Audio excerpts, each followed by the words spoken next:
দেখে নাও। ফেরেশতাকে নির্দেশ দিবে, রে ফেরেশতা এই নাফরমান বান্দার আমলনামাগুলো দেখায় দাও। এবার ফেরেশতারা জিকিরকে বলবে, আল্লাহ এই বান্দার আমলনামাগুলো কেমনে দেখবে? নাফরমান বান্দার আমলনামা তো পিছনের দিকে চলে গেছে, কিন্তু তার চোখ দুইটা তো সামনের দিকে। আল্লাহ আমলনামাগুলো কেমনে দেখবে? আমার আল্লাহ বলবে, রে ফেরেশতাদের তো এই নাফরমান বান্দার ঘাটটা মোচড় দিয়ে ঘোরাও। এই নাফরমান বান্দার ঘাটটা মোচড় দিয়ে ঘোরাইয়া পিছনের দিকে ঘাটটা মোচড় দিয়ে ঘোরায় নিয়ে যাও। এরপরে আমলনামাগুলো দেখবে।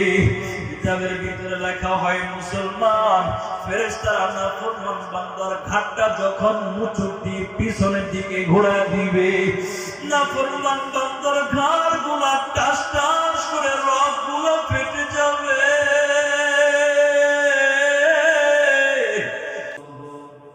وَنُؤْمِنُ بِهِ وَنَتَوَكَّلُ عَلَيْهِ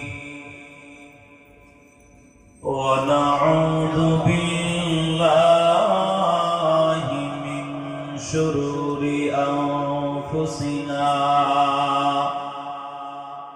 وَمِنْ سَيِّئَاتِ أَعْمَالِنَا مَنْ يَهْدِهِ اللَّهُ فَلَا مُضِلَّ لَهُ وَمَنْ يُضْلِلْهُ فَلَا هَادِيَ لَهُ وَنَشْهَدُ أَنْ لَا إِلَهَ إِلَّا اللَّهُ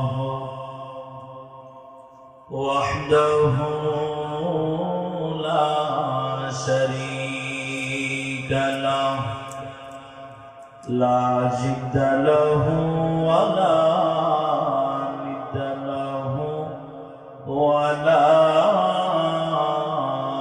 مثل له ونشهد أن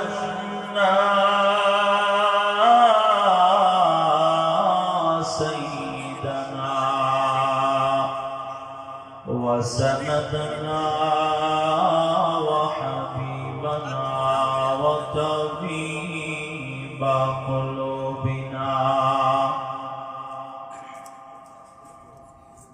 وطبيب قلوبنا ومولانا محمدا عبده ورسوله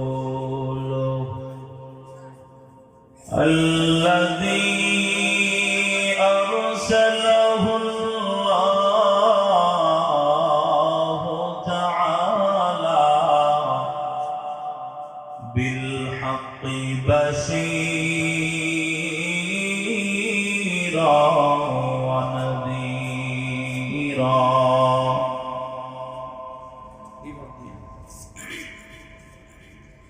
وداعيا إلى الله بإذنه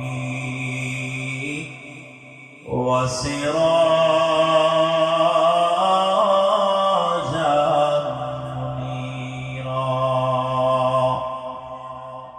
أما بعد فأعوذ بالله من الشيطان الرجيم. بسم الله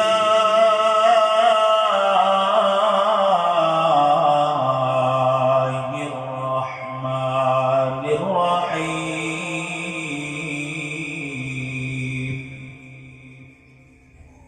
ألف لام ميم. ذلك الكتاب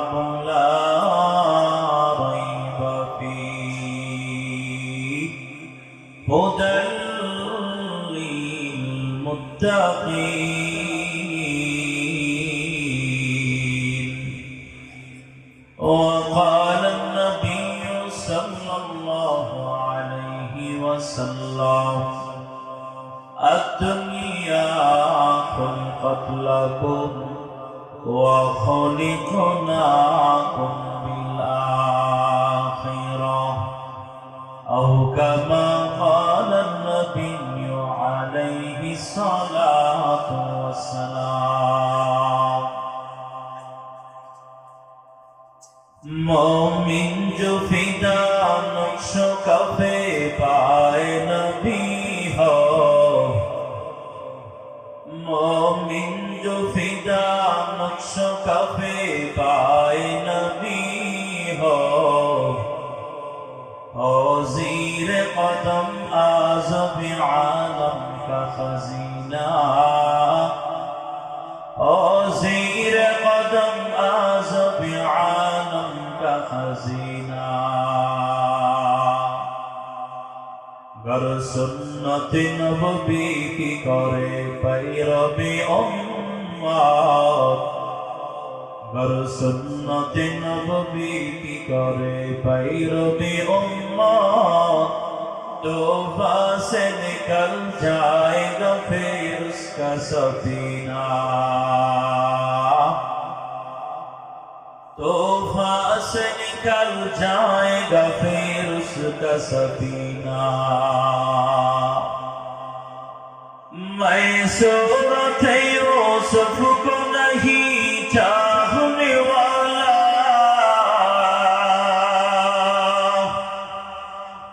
میں صورت یوسف کو نہیں چاہنے والا آئس کے مانند نہیں عاشق لیلا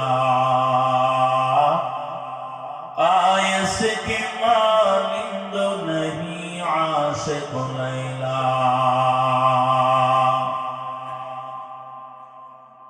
میں عاشق مولا ہوں میرا عشق دیوانہ میں عاشق مولا ہوں میرا عشق دیوانہ یہ جملہ جہاں جن کی تجلی سے اجالا یہ جملہ جہاں جن کی تجلی سے اجالا আলহামদুলিল্লাহ মুহাব্বতের সাথে উচ্চ আওয়াজে দিল থেকে মওলা পাকের জিকির করি লা ইলাহা ইল্লাল্লাহ লা ইলাহা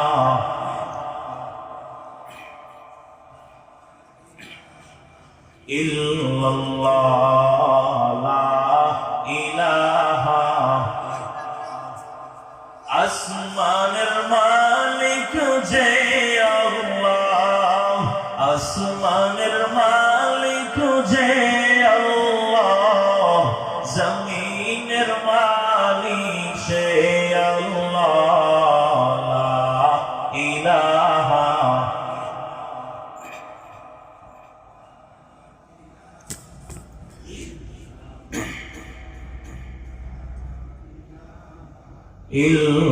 illallah la ilaha tere sawa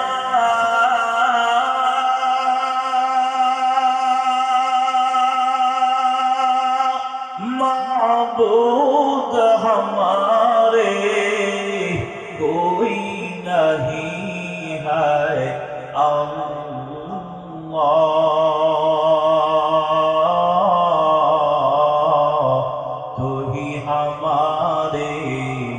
معبود حقیقی الہ لا الہ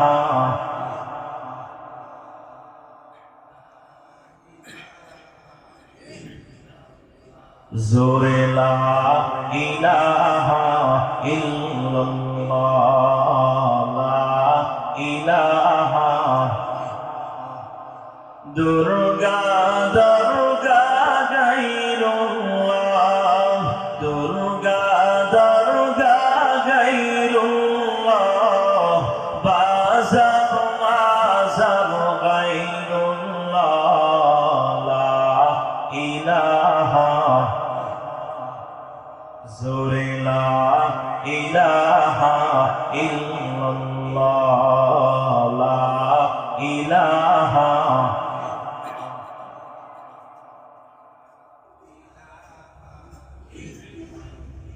হাতে করো হাতের কাম পায়ে করো পায়ের কাম হাতে করো হাতের কাম পায়ে করো পায়ের কাম জবানে শুধু বলো হে মুমিন আল্লাহ তাআলার জাতি নাম লা ইলাহা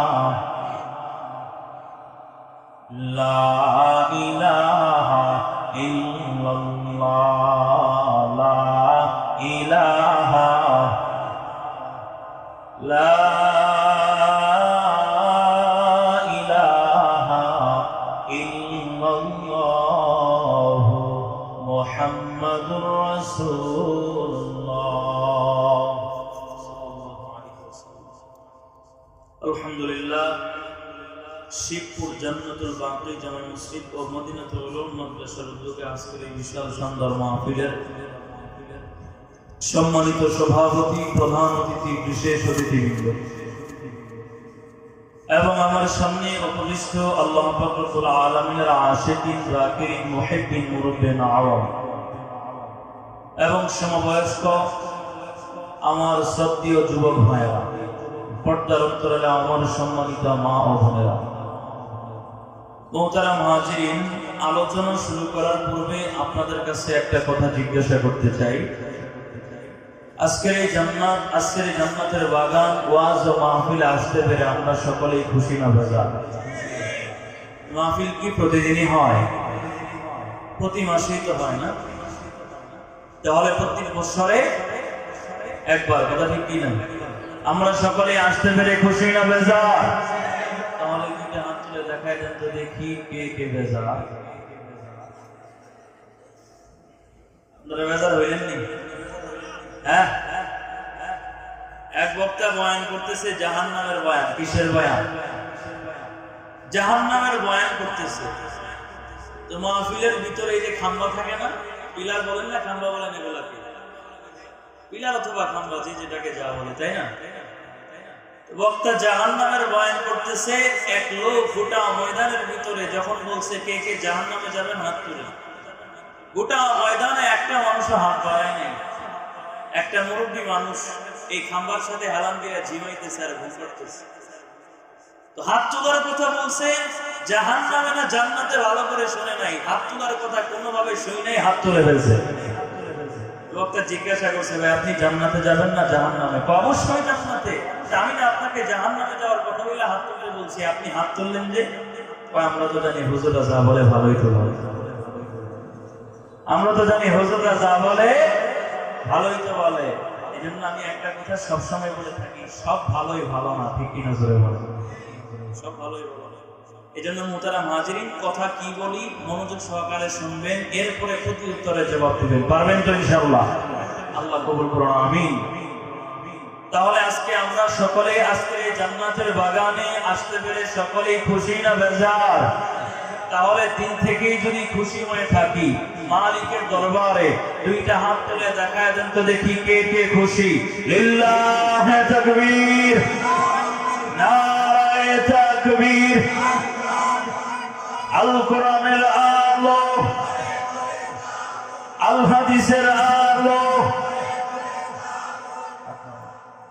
শেষ পর্যন্ত থাকবেন না ভাগবেন? ভাই কথা বলতে হবে আমার সাথে, থাকবেন না ভাগবেন? যদি চলেই যান তাহলে আমাকেও সাথে করে নিয়ে যাবেন। পারবেন তো ইনশাআল্লাহ? আর যদি থাকেন তাহলে শেষ মুনাজাত করে এরপরে বাড়িতে যাব, পারবো না ইনশাআল্লাহ?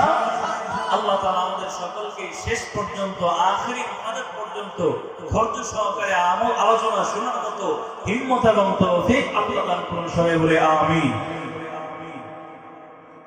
আল্লাহ তাআলা পবিত্র কোরআনের ভিতরে সর্বমোট 114টি সূরা নাযিল করেছেন। 114টি সূরার ভিতরে অন্যতম সুপরিচিত বৃহত্তম একটা সূরা সূরাতুল বাকারা। খুব ভালো করে বুঝেন। আল্লাহ তাআলা সূরাতুল বাকারার শুরুতে চমৎকার কথা বলতেছেন। আল্লাহ প্রথমে বলেন আলিফ লাম মিম। ভালো করে বুঝেন, আল্লাহ কখনো কখনো কোন সূরার শুরুতে বলেন আলিফ লাম মিম, তো আবার কখনো বলেন তাহা, কখনো বলেন ইয়াসিন, কখনো বলেন নূন। এমন হরফ কোরআনে আছে না নাই? পবিত্র কোরআনের ভাষায় এমন হরফকে বলা হয় আল হুরুফুল মুকাত্তাআ, অর্থাৎ ওয়াল্লাহু আ'লাম বিমুরাদিহি বিযালিক। এই হরফগুলোর অর্থ কি পৃথিবীর জমিনে কোনো মানুষ জানে না, কোনো মানুষ জানবে তো দূরের কথা। যার উপর কোরআন নাযিল হয়েছে নবী মুহাম্মদ রাসূলুল্লাহ সাল্লাল্লাহু আলাইহি ওয়াসাল্লাম, নবীজিও জানতো না, একমাত্র জানতেন একমাত্র আল্লাহ। অর্থাৎ আলিফ লাম মিম তাহা ইয়াসিন নুন সাদ সিন, এই হরফে মুকাত্তাআর অর্থ কি আল্লাহ জানতো, পৃথিবীর জমিনে আর কোনো মানুষ জানতো না, নবী পর্যন্ত জানতো না। এখন আমাকে একটা প্রশ্নের জবাব দেন, আমরা সকলেই তো চাই যে কোরআনের বলে দেওয়া রাস্তায় আমল করে জান্নাতে যাব, চাই কি চাই না? সকলেই তো চাই কোরআনের বলে দেওয়া রাস্তায় আমল করে জান্নাতের মেহমান হব, হেদায়েত প্রাপ্ত হব। কোরআনের বলে দেওয়া রাস্তায় আমল করে করে সকলেই কোরআন দ্বারা আমল করে করে হেদায়েত প্রাপ্ত হতে চাই কি চাই না? তাহলে কোরআন থেকে যদি আমল করতেই চান, কোরআন দিয়ে আমল করে যদি হেদায়েত পেতেই চান, কোরআনের উপর আমল করে যদি জান্নাতে যেতেই চান, তাহলে কোরআন দিয়ে আমল আপনি কখন করবেন? যখন আপনি কোরআন বুঝবেন, ঠিক কি না জোরে বলেন? আপনি যদি কোরআন কিছু নাই বুঝেন, কোরআন থেকে আমলের জন্য কিছু নিতে পারবেন? যখন আপনি কোরআনটা পড়তে পারবেন, বুঝবেন যে এখানে কি বলা আছে, তখন না সেই অনুযায়ী আমল করতে পারবেন। যখন আপনি জানেনই না, যখন আপনি বুঝেনই না, তো আপনি আমলটা কিভাবে করবেন? প্রশ্ন হলো, আল্লাহ তাআলা এত বড় দামি কিতাব কোরআনের ভিতরে এমন একটা হরফ, এমন হরফুল মুকাত্তাআ কেন দিল? যে হরফগুলোর অর্থ নবীও জানে না, পৃথিবীর জমিনে কোনো মানুষ জানে না, একমাত্র আল্লাহ জানে। প্রশ্ন হচ্ছে, যে হরফের অর্থ পৃথিবীর কোনো মানুষ জানেই না, তাহলে এমন হরফ আল্লাহ কোরআনে কেন দিল? প্রশ্ন হয় কি হয় না? মুহাদ্দিসিনে কেরামগণ বলেন, আল্লাহ তাআলা এমনি এমনি এই কোরআনের ভিতরে হরফুল মুকাত্তাআ আলিফ লাম মিম তাহা ইয়াসিন নুন সাদ সিন, এই হরফগুলো আল্লাহ এমনি এমনি দেয় নাই, আল্লাহ দিয়েছেন এইজন্য মক্কার বেঈমান মুশরিকদেরকে আল্লাহ তাআলা তার ভাঙা জবাব দিতেছেন। কেন? বলে যে নবী যখন কোরআন মানুষদেরকে তেলাওয়াত করে শোনাইতো, মক্কার বেঈমান মুশরিকরা আবু জাহাল, উতবা, শাইবা, বড় বড় মক্কার বেঈমান মুশরিকরা নবীজির কাছে যাইতে দিত না মুসলমানদেরকে। যখন কোন মানুষ নবীজির কাছে যাইতে লাগতো, আবু জাহাল থামায়া দিত, উতবা থামায়া দিত, শাইবা থামায়া দিত। কেন? কয় মুহাম্মদের কাছে যাব না। কেন যাব না? কয় মুহাম্মদ যা কিছু বলে, মুহাম্মদ কোরআন নিজে নিজে নিজে নিজে বানায়া বানায়া বলে। নাউযুবিল্লাহ। এবার বলেন, কোরআন কি নবী নিজে বানায়া বলে না আল্লাহর কথা?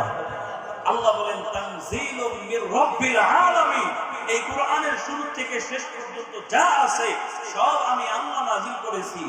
এখন মক্কার বেঈমান মুশরিকরা বলে মুহাম্মদের কাছে যায় না, এ পাগল হয়ে গেছে। কেন?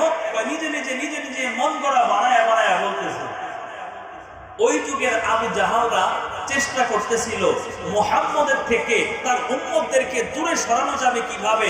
মানুষদেরকে নবীজির কাছে আসতে দিত না, নবীজির কাছে আয়েশা কোরআন শুনতে দিত না, নবীজির কাছে আয়েশা আমল শিখতে দিত না, ইসলামের বাণী বলা পৌঁছানোর সুযোগ করে দিত না। আবু জাহাল, উতবা, শাইবা সবগুলা মানুষদেরকে বাধা দিত, মানুষদেরকে দূরে সরায় রাখার চেষ্টা করত। আল্লাহ বলে, আবু জাহাল, এ উতবা, এ শাইবা, ভালো করে শুনে রাখো, আমি আমার পয়গম্বরকে কোরআনের ভিতরে হরফুল মুকাত্তাআ নাযিল করে জানায়া দিলাম। এ আবু জাহাল, উতবা, শাইবা, পৃথিবীর জমিনে সমস্ত বেঈমান মুশরিকরা শুনে রাখো, কোরআন যদি আমার নবী নিজে নিজে বানায়া বলতো, তাহলে তো নবী বলতে পারতো আলিফ লাম মিমের অর্থ কি, তাহার অর্থ কি, ইয়াসিনের অর্থ কি। যেহেতু আমার মুহাম্মদ আলিফ লাম মিমের অর্থ জানে না, তাহার অর্থ জানে না, ইয়াসিনের অর্থ জানে না, স্পষ্ট বোঝা গেল এই কোরআন মুহাম্মদের বানানো না। ঠিক কিনা জোরে বলো? এটা কার কালাম? হাদা কালাম রাব্বি, এটা আমার আল্লাহর কালাম। এখন দেখেন বর্তমানে এই বাংলাদেশে যদি কোনো রাজনৈতিক সিদ্ধান্ত নেওয়া লাগে, দেশের ব্যাপারে যদি কোনো বিষয়ে সিদ্ধান্ত নেওয়া লাগে, সিদ্ধান্তটা সংসদ ভবন থেকে আসে, ঠিক কিনা জোরে বলে? সংসদ ভবন থেকে আইয়ে না? ওই যুগে মক্কার বেঈমান আবু জাহালদেরও একটা সংসদ ভবন ছিল, যেই সংসদ ভবনের নাম ছিল দারুন নদুওয়া। এই সংসদ ভবন থেকে আবু জাহাল, উতবা, শাইবা বড় বড় মক্কার বেঈমান মুশরিকেরা ষড়যন্ত্র করত যে কিভাবে মুহাম্মদকে আটকায় রাখা যায়, কিভাবে মুহাম্মদকে দমন করে রাখা যায়। ওই যুগে আবু জাহালরা ডাইরেক্ট মানুষদেরকে বলতো, লা তাসমাউ লিহাদাল কুরআন, খবরদার মুসলমানের কাছে যাইবা না, মুহাম্মদের কাছে যাইবা না, এই কোরআন শুনবা না। ওই যুগের আবু জাহালরা ডাইরেক্ট নবীর বিরোধিতা করেছে, ডাইরেক্ট কোরআনের বিরোধিতা করেছে। বর্তমান সময়েও আবু জাহালের, উতবা, শাইবাদের তারা বাংলার জমিনে রয়ে গেছে। আজ পর্যন্ত কোরআনের আওয়াজ শুনলে আবু জাহালদের মতো তাদের শরীরের ভিতরে চুলকানি শুরু হয়ে যায়, ঠিক কিনা জোরে বলে? দেখেন না, অনেক জায়গায় কোরআনের মাহফিল হবে, এই আওয়ামী সন্ত্রাসীরা মুসলমানদের কোরআনের মাহফিল আইসা তারা দিয়ে দেয়, ঠিক কিনা জোরে বলে? গত 15টা বছর আওয়ামী সন্ত্রাসী দলেরা ওই আবু জাহালের ভূমিকা পালন করেছে, ঠিক কিনা জোরে বলে? আবু জাহালদের ভূমিকা পালন করেছে। কেন? ওই আবু জাহাল নবীজিকে কোরআন তেলাওয়াত করতে দিত না, মানুষদেরকে মুহাম্মদ রাসূলের কাছে যাইতে দিত না। বর্তমানেও গত 15টা বছর মুসলমানদেরকে কোরআন হাদিসের আলোচনা শুনতে দিত না, কোরআন হাদিসের বয়ান শুনতে দিত না। যেখানে বড় আয়োজন করা হতো, আল্লামা মামুনুল হক সাহেবের মতো যখন ওলামায়ে কেরামরা, মুফতি আমির হামজার মতো বড় বড় ওলামায়ে কেরামরা যখন কোরআনের মাহফিলের ভিতরে কোরআন হাদিসের আলোচনা শোনাইতো, ওই আওয়ামী সন্ত্রাসী দলেরা কোরআন হাদিসের মাহফিলের ভিতরে এসে বাধা প্রদান করতো, ঠিক কিনা জোরে বলে? এই জন্য ওই যুগের আবু জাহালরাও চেষ্টা করেছে, এই যুগের আবু জাহালরাও চেষ্টা করে। আল্লাহ পাক রব্বুল আলামিন বলে, বান্দা, যেই বাতিকে আমি আল্লাহ জ্বালায়া দেই, এই পৃথিবীর জমিনে এই বাতি নিভানোর মতো কোনো ক্ষমতা পৃথিবীর জমিনে কোনো মানুষের নাই, ঠিক কিনা জোরে বলে? এবার দেখেন, ওই দারুন নবুওয়া থেকে আবু জাহাল, উতবা, শাইবা বড় বড় মক্কার বেঈমান মুশরিকেরা সিদ্ধান্ত নিয়েছে। 1 নাম্বার সিদ্ধান্ত কি সিদ্ধান্ত নিল? ওই যুগের মক্কার ভিতরে বড় একজন কবি, যার নাম ছিল লাবিব নামক একজন কবি, অত্যন্ত সুরালো কণ্ঠে সুরালো কণ্ঠে কবিতা আবৃত্তি করত। এখন আবু জাহাল সিদ্ধান্ত দিয়ে দিল, লাবিব, তুমি যে মধুর কণ্ঠে কোরআন তেলাওয়াত, তুমি যে মধুর কণ্ঠে কবিতা আবৃত্তি করতেছো, বর্তমানেও কিন্তু তোমার থেকেও বড় একজন কবির আবির্ভাব ঘটেছে, তার নাম হচ্ছে মুহাম্মদ। মুহাম্মদ নিজে নিজে বানায় বানায় কি যেন বলে মানুষের সামনে, মানুষগুলো পাগল হয়ে যায়। এ লাবিব, এই মুহূর্তের ভিতরে মুহাম্মদের কাছে যাইবা, তুমি মুহাম্মদের কাছে যাইয়া প্রতিযোগিতা করবা, মুহাম্মদও তেলাওয়াত করবে, আর তুমি লাবিবও তোমার কবিতা আবৃত্তি করবা। খবরদার লাবিব, মুহাম্মদের থেকে তোমার কবিতা যেন বড় মজাদার হয়, তোমার কবিতা যেন মানুষ মনোযোগ সহকারে শুনে। কেন? মুহাম্মদের তেলাওয়াতের থেকে তোমার কবিতা শুনতে বড় মজা লাগবে। যদি মজা লাগে, যদি তুমি মুহাম্মদের থেকে জয়ী হয়ে যাও, তাহলে পৃথিবীতে সবচেয়ে বড় পুরস্কার তোমাকে দেওয়া হবে। কেন? তুমি যদি পাস করো তো মুহাম্মদ নিস্তেনাবুদ হয়ে যাবে, মুহাম্মদ মক্কা মদিনার तमाम মানুষের কাছে লজ্জিত হয়ে যাবে। তোমাকে যেভাবেই হোক কবিতা আবৃত্তি করে মুহাম্মদের সামনে তোমাকে মুহাম্মদকে হারায়া দিতে হবে, এটা হচ্ছে তোমার কাজ। আবু জাহাল লাবিবকে বানায় দিয়েছে। লাবিব নামক কবিতা আল্লাহর পয়গম্বরের বাড়ির সামনে চলিয়া যায় রে মুসলমান।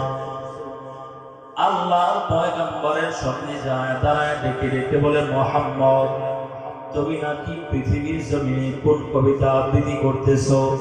তুমি নাকি পৃথিবীর জমিনের ভিতরে কেমন কবিতা বড়, নিজে নিজে নাকি কোন কবিতা আবৃত্তি করে মানুষদেরকে শোনাও? তোমার কবিতা নাকি মানুষগুলা শোনার জন্য পাগল হয়ে যায়। আমি লাবিব আগমন করেছি রে মুহাম্মদ, আমি লাবিবের সামনে তুমি কোরআন থেকে তেলাওয়াত করবা, তোমার তেলাওয়াত শুনবো, আমি লাবিব আমার কবিতা আবৃত্তি করব, আমার কবিতাও মানুষগুলা শুনবে, তুমিও শুনবা।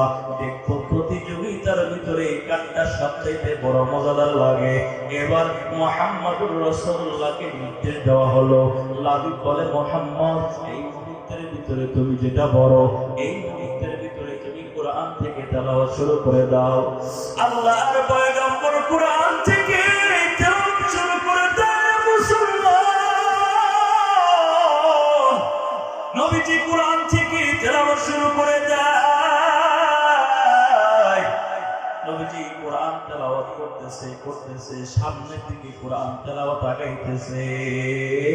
নবীজি কোরআন তেলাওয়াত করতে লাবিবের চোখের দিকে তাকায় দেখে লাবিব নামক কবিটা দুইটা চোখের পানিগুলা টপ টপ করে ছেড়ে দিয়ে কান্দে। সুবহানাল্লাহ বলেন। নবীজি যখন দেখলো নবীজি কোরআন তেলাওয়াত করতেছে মুসলমান, নবীজির কোরআন যতই সামনে তেলাওয়াত আগায় লাবিব ততটাই মনোযোগ সহকারে কোরআনের তেলাওয়াতটা শুনতেছে। এক পর্যায়ে নবী তাকায় দেখে এখন লাবিব নামক কবিটার চোখ বেয়ে পানি বের হওয়া শুরু হয়ে গেছে। লাবিবের কান্না দেখে নবীজি কোরআন তেলাওয়াতটা বন্ধ করেছে। যেই মাত্র নবীজি কোরআন তেলাওয়াতটা বন্ধ করেছে লাবিব এবার ডেকে বলে মুহাম্মদ খবরদার কোরআন তেলাওয়াত বন্ধ করিও না।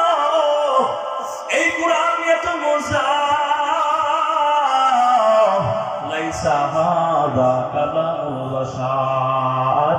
আমি লাবিব ঘোষণা দিয়ে দিলাম তুমি যে কোরআনটা তেলাওয়াত করতেছো, তুমি যা পড়তেছো পৃথিবীর জমিনে এটা কোনো মানুষের বানানো কালাম হতে পারে না। সুবহানাল্লাহ। লাবিব এবার ডেকে বলে মুহাম্মদ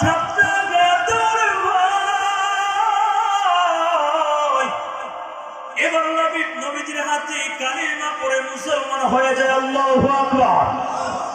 লাবিব নামক কবিকে আবু জাহল পাঠিয়েছিল নবীজির বিরোধিতা করার জন্য। লাবিব নবীজির সামনে আয়েশা নবীজির বিরোধিতা করবে তো দূরের কথা, কোরআন তেলাওয়াত শুনিয়ে এই মুহূর্তের ভিতরে নবীজির হাতে কালেমা পড়ে মুসলমান হয়ে যায়। এবার আবু জাহল উতবা সাহেব তাকায় দেখে যাকে মুহাম্মদের বিরোধিতা করার জন্য পাঠিয়েছিলাম ওই লোকটাই মুহাম্মদের প্রেমে পাগল হয়ে গেছে। এবার আবু জাহল নতুন করে সিদ্ধান্ত গ্রহণ করেছে মুসলমান। আবু জাহল নতুন করে সিদ্ধান্ত নিয়ে নেয়। আবু জাহল সিদ্ধান্ত নিল এইভাবে মুহাম্মদকে দমন করা যাবে না, এইভাবে মুহাম্মদকে দুনিয়াতে সামনে আগানো দেওয়া যাবে না। কারণ মুহাম্মদ যদি বেঁচে থাকে মুহাম্মদ কোরআন তেলাওয়াত করবে, মানুষ কোরআন শুনবে, মানুষগুলো মুহাম্মদের দিকে আকৃষ্ট হবে। এখন কি করা লাগবে? আবু জাহল সিদ্ধান্ত দিয়ে দিল মুহাম্মদকে দুনিয়ার জমিন থেকে বিদায় করে ফেলা হবে। নাউজুবিল্লাহ বলে। আবু জাহল এবার ওমরকে ডেকে বলে ওমর কোথায় আগমন করবে ভাই? ওমর কোথায় আগমন করো? এই পৃথিবীর জমিনে মুহাম্মদকে যদি দুনিয়ার জমিন থেকে বিদায় করতে চায় তাহলে পৃথিবীর জমিনে কোনো মানুষকে দিয়ে সম্ভব হবে না, একমাত্র তুমি ওমরকে দিয়ে সম্ভব। কারণ তোমার মতো বীর বাহাদুর ব্যক্তি পৃথিবীর জমিনে আর কেউ নাই। ঠিক কিনা জোরে বলেন? ওমরের মতো সাহসী মানুষ কেউ আছে? নবী বলেন আসাদুহুম ফি আমরিল্লাহি ওমর। আমার সাহাবায়ে কেরামদের ভিতরে সবচেয়ে রাগান্বিত ব্যক্তি, সবচেয়ে সঙ্গে দিলওয়ালা সাহাবী হচ্ছে ওমর। আপনারা বলেন এই যে আবু জাহলের নাম শুনেন না আপনারা? আবু জাহল চিনেন না আপনারা? কেউ কি বলতে পারবেন আবু জাহলের পরিচয়টা কি? আবু জাহলের মৌলিক নাম কি কেউ বলতে পারবেন? আবু জাহলকে আপনি আমি আবু জাহল বলে চিনি, এই আবু জাহলের মৌলিক নাম কিন্তু ওমর। আবু জাহলের মৌলিক নাম কি? ওমর। এজন্য আল্লাহ রাসূল আল্লাহর কাছে হাত তুলে দোয়া করছে, আল্লাহ ইসলামের জন্য আমার দুই ওমরের এক ওমরকে তুমি কবুল করে নাও। সুবহানাল্লাহ। নবী দোয়া করছে আল্লাহ দুই ওমরের এক ওমরকে ইসলামের জন্য কবুল করো। নবী কবুল করছে কাটটা ওমর ফারুক রাদিয়াল্লাহু তাআলা আনহুর ব্যাপারে। ঠিক কি না জোরে বলেন? কেন? বলে যে এই জন্য আবু জাহল নবীর বিরোধিতা করেছে, ওমর রাদিয়াল্লাহু তাআলা আনহু নবীজির বিরোধিতা করেছে, কিন্তু আবু জাহল যে বিরোধিতা করেছে নবীজিকে জেনে বুঝে চিনিয়া এরপরে আবু জাহল নবীজির বিরোধিতা বিরোধিতা করেছে, কিন্তু ওমর রাদিয়াল্লাহু তাআলা আনহু নবীজিকে না চিনে না জেনে না বুঝে বিরোধিতা করেছে। যখন ওমর রাদিয়াল্লাহু তাআলা আনহু নবীজিকে চিনতে পারছে, তখন তো কালেমা পড়েই মুসলমান হয়ে গেছে। ঠিক কিনা জোরে বলেন। এবার ওমর রাদিয়াল্লাহু তাআলা আনহুকে বলে দিল, যদি মুহাম্মদের গর্দানটা এনে দিতে পারো, মুহাম্মদকে যদি বিদায় করে দিতে পারো, তাহলে সর্বোচ্চ পুরস্কার তোমাকে দেওয়া হবে। দেখেন আবু জাহাল একের পর এক একটা একটা ষড়যন্ত্র করতেছে। আল্লাহ বলে ওমাকারু ওমাকারাল্লাহ আল্লাহু খায়রুল মাকিরিন, যতই ষড়যন্ত্র করো না কেন, তোমার ষড়যন্ত্রের তুলনায় আমি আল্লাহ পাক রব্বুল আলামিনের ষড়যন্ত্র আর প্ল্যানিং সবচেয়ে পাওয়ারফুল এবং মজবুত। ঠিক কিনা জোরে বলেন। এবার আবু জাহাল সিদ্ধান্ত নিল ওমরকে পাঠিয়ে দিয়েছে। ওমর ফারুক রাদিয়াল্লাহু আনহু তরবারিটা লইয়া নিজের বাড়ির দিকে রওনা হয়ে যায়। রে মুসলমান, হাঁটি হাঁটি পা পা করিয়া নবীজির বাড়ির সামনে যেই মাত্র উপস্থাপন হবে, রাস্তার ভিতরে নোমান নামক একজন সাহাবীর সাথে মোলাকাত হয়ে যায়। নোমান ডেকে ডেকে বলে, ওমর কোথায় আগমন করলা? ওমর বলে, এই মুহূর্তের ভিতরে মুহাম্মদের গর্দানটা আনার জন্য আগমন করেছি, মুহাম্মদকে দুনিয়ার জমিন থেকে বিদায় করে ফেলবো। নোমান ডেকে ডেকে বলে, ওমর খবরদার, খবর করে শুনিয়া নাও, এই পৃথিবীর জমিনে তুমি মুহাম্মদের গর্দানটা পয়ার জন্য যাইবা, আগে তোমার নিজের ঘরের সিদ্ধান্ত নিয়ে নাও, কারণ তুমি মুহাম্মদের গর্দানটা আনার জন্য ঘরে যাইবা, আগে নিজের ঘরের ভিতরে খবর নিয়ে দেখো, তোমার এই নিজের আপন বোনটাই ওই মুহাম্মদের প্রেমে পাগল হয়ে গেছে। সুবহানাল্লাহ। তুমি যেই মুহাম্মদের গর্দানটা আনার জন্য যাচ্ছ, ওই মুহাম্মদের প্রেমে তোমার আপন পাগল হয়ে গেছে। ইসলাম ধর্ম গ্রহণ করেছে তোমার আপন বোনটা, সুতরাং মুহাম্মদকে হত্যা করার আগে তোমার বোনের ব্যাপারে সিদ্ধান্ত আগে নাও। এবার তরবারিটা লইয়া ওমর ফারুক রাদিয়াল্লাহু আনহু নিজের বোনের বাড়ির দিকে রওনা হয়ে যায়। কিতাবের ভিতরে লেখা হয়, রে মুসলমান, ওমর ফারুক রাদিয়াল্লাহু আনহু বোনের বাড়ির দরজার সামনে দাঁড়াইয়া কান্না লাগাইছে। ওমর ফারুক গুনগুন করে কেমন যেন শুনতে পায়। ওমর ফারুক দেখে ঘরের ভিতর থেকে কেমন যেন গুনগুন গুনগুন করে পড়ার আওয়াজ আসে। সুবহানাল্লাহ। এবার হযরত ওমর পরে দরজার সামনে দাঁড়াইয়া ওমর ডেকে ডেকে বলে, বোন আমার,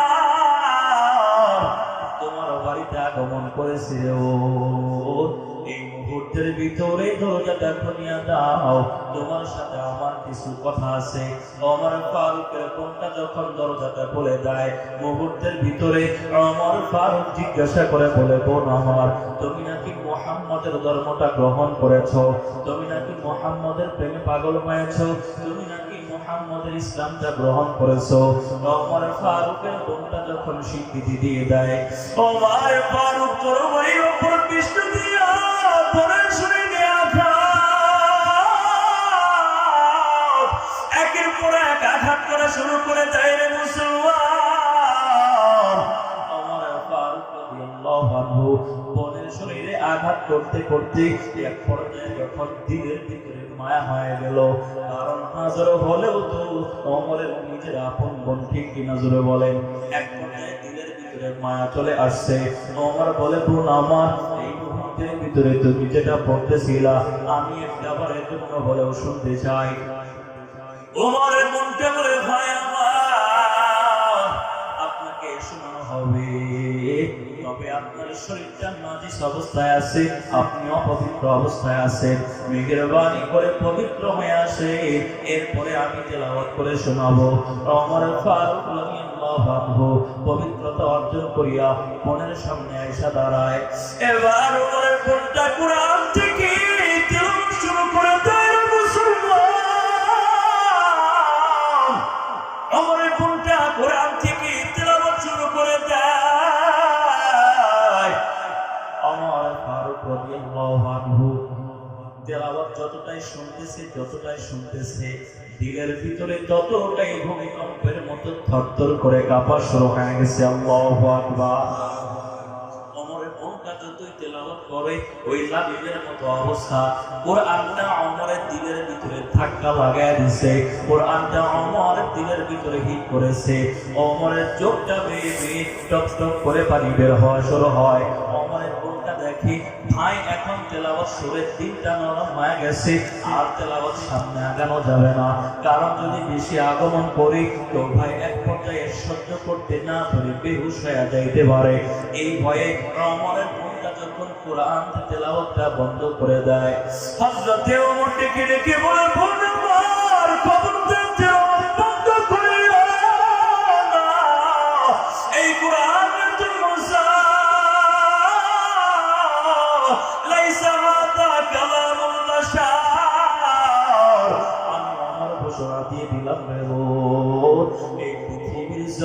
তুমি যে কোরআনটা তেলাওয়াত করতেছো এটা মুহাম্মদের বানানো না, এটা পৃথিবীর জমিনে কোনো মানুষের বানানো না, এটা অবশ্যই মালিকের পক্ষ থেকে কালাম। আমি আমার এই মুহূর্তের ভিতরে সাক্ষ্য দিলাম যে কোরআনটা তুমি তেলাওয়াত করতেছো তোমার কণ্ঠে যদি এত মজা হয় তাহলে যার উপর কোরআন নাযিল হয়েছে না জানি তার কণ্ঠে কোরআন তেলাওয়াতটা কত মজা। সুবহানাল্লাহ। এবার ওমর বলে, বোন আমার আরেকটা মুহূর্ত কাল দেরি করতে চাই না, আমাকে নবীজির কাছে নিয়ে চলো, আমি নবীজির হাতে কালেমা পড়ে মুসলমান হয়ে যাব। এবার ওমর ফারুক রাদিয়াল্লাহু আনহুর বোনটা নবীজির দরবারে ওমরকে লইয়া হাঁটি হাঁটি পা পা করে রওনা হয়ে যায়। নবীজির দরবারের সামনে যায় দেখে পাশে আবু বকর বসা, ওসমান বসা, আলী বসা, বড় বড় সাহাবায়ে কেরামরা নবীজির সামনে বসা। ওমরকে দেখি আই আবু বকর ওসমান বলে, নবী ওই যে ওমরকে দেখা যায়, মনে হয় আপনি নবীকে হত্যা করার জন্য আসছে। নবীজি একটা বারের জন্য অনুমতি দেন, এই মুহূর্তের ভিতরে ওমরকে দুনিয়া থেকে বিদায় করে দিব। আল্লাহর পয়গম্বর বলে, সাহাবায়ে কেরামদের দল, খবরদার ওমরকে বাধা দিও না, কারণ আমার ওমর আমি নবীকে হত্যা করার জন্য আসে নাই, আমার ওমর আসছে আমি নবীজির হাতে কালেমা পড়ে মুসলমান হওয়ার জন্য। সুবহানাল্লাহ। এবার দেখেন আবু জাহাল এক নম্বর ষড়যন্ত্রের জাল বুনেছে, লাবিবকে পাঠায় দিয়েছে নবীর বিরোধিতা করার জন্য, সফল হয় নাই, একেবারে ইস্তেনাবুদ হয়ে গেছে। আবু জাহাল দ্বিতীয় ষড়যন্ত্র করেছে, ওমরকে পাঠিয়েছে মুহাম্মদকে হত্যা করার জন্য, তবুও পারে নাই। আবু জাহাল দেখে কি ব্যাপার, যাকে মুহাম্মদের বিরোধিতা করার জন্য পাঠায় সেই মুহাম্মদের প্রেমে পাগল হয়ে যায়। আল্লাহু আকবার। আল্লাহ বলে, পৃথিবীর জমিনে যতই তুমি ষড়যন্ত্র করো না কেন, যেই বাতি আমি আল্লাহ জ্বালায়া দেই ওই বাতি পৃথিবীর জমিনে কোনো মানুষ নিবানোর মতো কোনো ক্ষমতা রাখে না। ঠিক কি জোরে বলে? ওই যুগে আবু জাহাল কোরআনের বিরোধিতা করেছে, রাসূলের বিরোধিতা করেছে, আল্লাহর কালামের বিরোধিতা করেছে, রাসূলের হাদিসের বিরোধিতা করেছে। বর্তমান সময়েও বেঈমান মুশরিকের দলেরা আল্লাহর কোরআনের বিরোধিতা করে, রাসূলের হাদিসের বিরোধিতা করে, ইসলামের বিরোধিতা করে, মুসলমানদের বিরোধিতা করে, মুসলমানদেরকে নিস্তেনাবুদ করে দিতে চায়। বিশেষ করে বর্তমান সময়ে ইসকন নামক সন্ত্রাসের দলেরা স্পষ্টভাবে ঘোষণা দিয়েছে, যদি মুসলমানদেরকে পরাজয় করতে চাও, মুসলমানদের মক্কাকে ঘেরাও করতে হবে, মুসলমানদের কাবাকে যদি ঘেরাও করতে পারো, মুসলমানদেরকে নিস্তেনাবুদ করা সহজ হয়ে যাবে। আমরা পরিষ্কারভাবে ঘোষণা করে দিতে চাই, মুহাম্মদুর রাসূলুল্লাহর উত্তরসূরি মুসলমান আমরা, মুসলমানেরা আবু বকরের উত্তরসূরি আমরা, মুসলমানেরা ওমরের উত্তরসূরি। মক্কা ঘেরাও করবা, ওয়েলকাম, মোস্ট ওয়েলকাম। একটা মুহূর্তের জন্য দ্বিধাবোধ করি না। মক্কা ঘেরাও করা তো দূরের কথা, কাবার দিকে যদি বাঁকা নজরে তাকাও তোমাদের চোখ দুইটা উপড়ে ফেলা হবে। ঠিক কি নজরে বলে?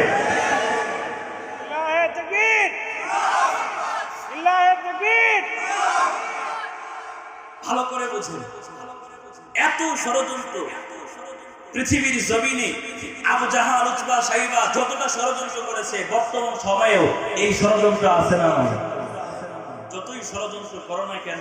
আল্লাহ বলে, তুমি যদি ষড়যন্ত্র করতে করতে করতে করতে একেবারে চূড়ান্ত পর্যায়ে পৌঁছে যাও, আর মুসলমানদের পিঠ যদি দেয়ালে ঠেকে যায়, যদি মুসলমান একবার পিছন থেকে সামনের দিকে ঘুরে দাঁড়ায়, তো অস্তিত্ব ঠিক থাকবে না। জোরে বলেন ঠিক কিনা? দেখেন নাই, এটার প্রমাণ তো গত কয়েক মাস, কথা বোঝেন নাই? গত 15টা বছর মুসলমানদেরকে জালেমের মতো জুলুম করেছে, ইসলামকে নিস্তেনাবুদ করার ষড়যন্ত্র হয়েছে, চুপ করে তাকায় তাকায় দেখছে। কথা ঠিক না? কোরআনের মাহফিলের আয়োজন হবে, বাধা দিত, আলেমদের উপর জুলুম করত, আলেমদেরকে জেল মামলা হুমকি ধমকি দিয়ে ভরে রেখেছে, যাতে করে তারা সমাজের ভিতরে তাদেরকে মানুষদেরকে হক কথা শোনাইতে না পারে।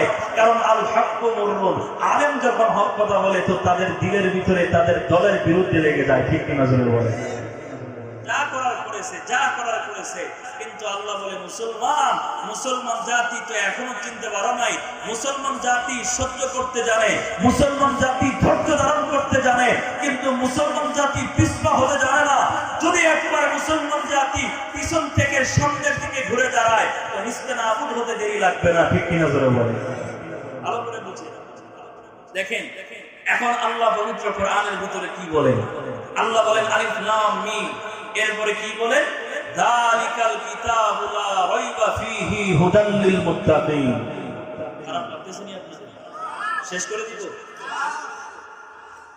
আল্লাহু আল্লাহ বলেন আলিফ লাম মিম যালিকাল কিতাব, এটা এমন একটা কোরআন, লা রাইবা ফীহি, কোনো সন্দেহ আছে না? কোনো সন্দেহ নেই। আল্লাহ বলেন এই সন্দেহ মুক্ত কিতাবটা পৃথিবীর জমিনে সমস্ত মানুষদেরকে কিন্তু হেদায়েত দিবে। কারণ এই কোরআন যদি পৃথিবীতে সমস্ত মানুষদেরকে হেদায়েত দিত, তো পৃথিবীতে একটা মানুষ হিন্দু থাকতো না। পৃথিবীতে কোরআন যদি সমস্ত মানুষদেরকে হেদায়েত দিত, একটা বৌদ্ধ থাকতো না। কোরআন যদি সমস্ত মানুষদেরকে হেদায়েত দিত, পৃথিবীতে ইহুদি থাকতো না।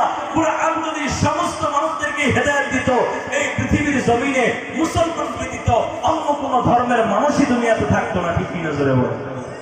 তার মানে বোঝা গেল কোরআন সমস্ত মানুষদেরকে হেদায়েত দিবে না। আল্লাহ বলেন এক শ্রেণীর মানুষদেরকে হেদায়েত দিবে। তারা কারা? আল্লাহ বলেন হুদাল লিল মুত্তাকিন, যারা মুত্তাকি হবে, যারা দিলের ভিতরে আল্লাহর ভয় নিয়ে চলে, যারা দিলের ভিতরে আল্লাহর ভয় নিয়ে চলার কারণে গুনাহ থেকে নিজেকে দূরে রাখে, এমন মানুষকে এই কোরআন হেদায়েত দেখায় দিবে। সুবহানাল্লাহ। খুব ভালো করে বুঝেন, মুত্তাকি কাকে বলা হয়? আল্লাহর ভয়ে গুনাহ ছাড়বে এমন লোককে বলা হয় মুত্তাকি। আর আপনি আমি গুনাহ ছাড়া তো দূরের কথা, প্রতিনিয়ত গুনার প্রতিযোগিতা হচ্ছে। ঠিক কিনা জোরে বলেন? প্রতিনিয়ত গুনাহ আর গুনাহ। বলবেন যে হুজুর কেমনে? আমি বলবো বর্তমান সময়ে গুনার সবচেয়ে বড় মাধ্যম হচ্ছে গজবের মোবাইল। কথা বলেন ঠিক কিনা? বুঝতেছেন না কথা? বর্তমান সময়ে গুনার সবচেয়ে বড় মাধ্যম হচ্ছে গজবের মোবাইল। বাপেও কি খুশি? হুজুর দোয়া চাই, সামনে ছেলের পরীক্ষা, যদি পরীক্ষায় পাস করে তাহলে একটা মোবাইল কিনে দেব। এমন আপনার হয় না কি? শিবপুরের মুসলমান এমন হয় না? যদি ছেলে পরীক্ষায় পাস করে তাহলে একটা মোবাইল কিনে দিব। মাইয়া কয়টারে আগেই কিনে দিয়েছে, মেয়েটারে কি করছে?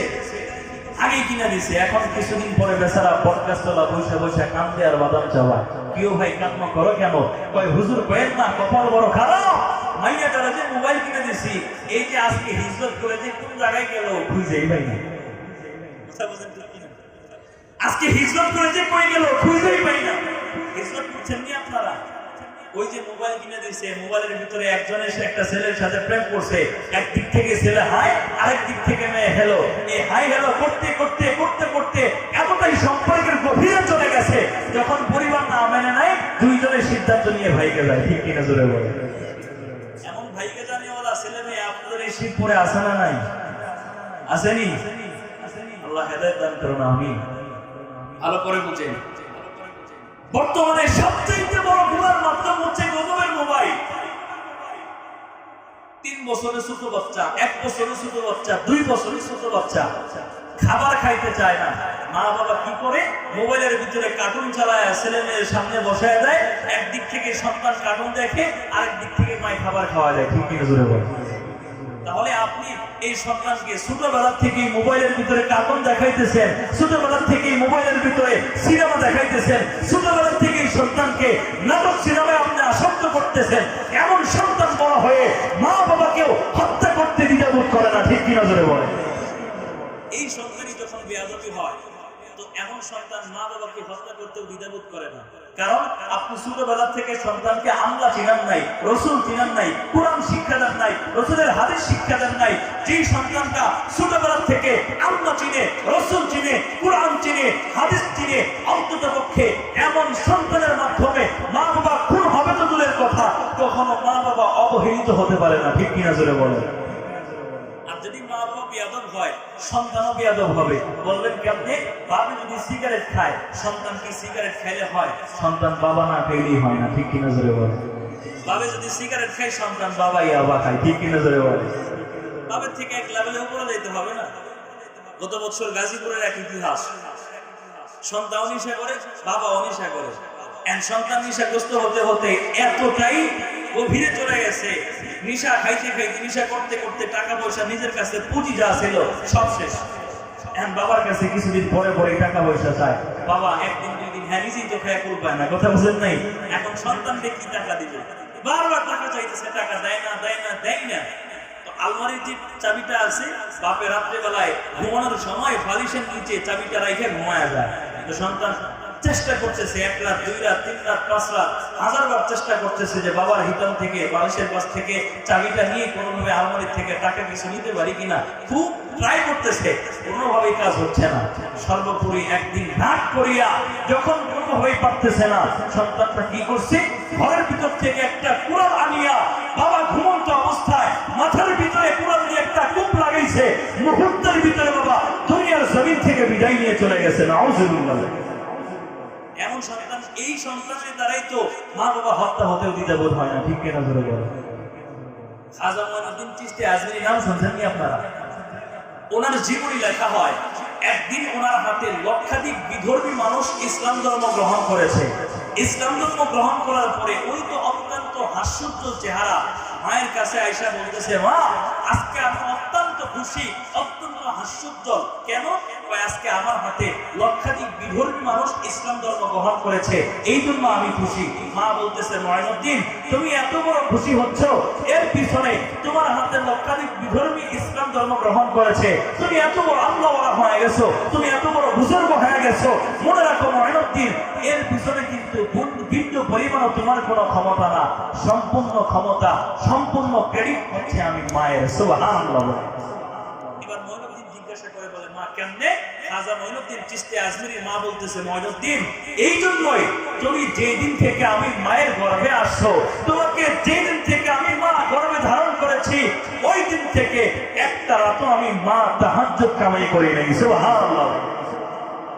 একটা রাতও তাহাজ্জুদ কামাই করি নাই। শুধু তাই না, তুমি সন্তান, তুমি মঈনুদ্দিন যতদিন পর্যন্ত আমি মায়ের বুকের দুগ্ধ পান করেছো, কখনো বিনা ওযুতে তোমাকে দুগ্ধ পান করাইতাম না। সুবহানাল্লাহ জোরে বলো। এমন মায়ের গর্ভেই তো জামানার মঈনুদ্দিন তৈরি হয়, ঠিক কিনা জোরে বলেন? এমন আদবওয়ালা মুআদ্দাব মা বাবার গর্ভেই তো জামানার হাফেজে কোরআন তৈরি হয়। এমন মা বাবার শ্রেষ্ঠ মা বাবার গর্ভেই তো শ্রেষ্ঠ জামানার কোরআনের হাফেজ, জামানার আলেম, একজন মুহাদ্দিস, মুফতি মুহাদ্দিস আলেম তৈরি হয়, ঠিক কিনা জোরে বলেন?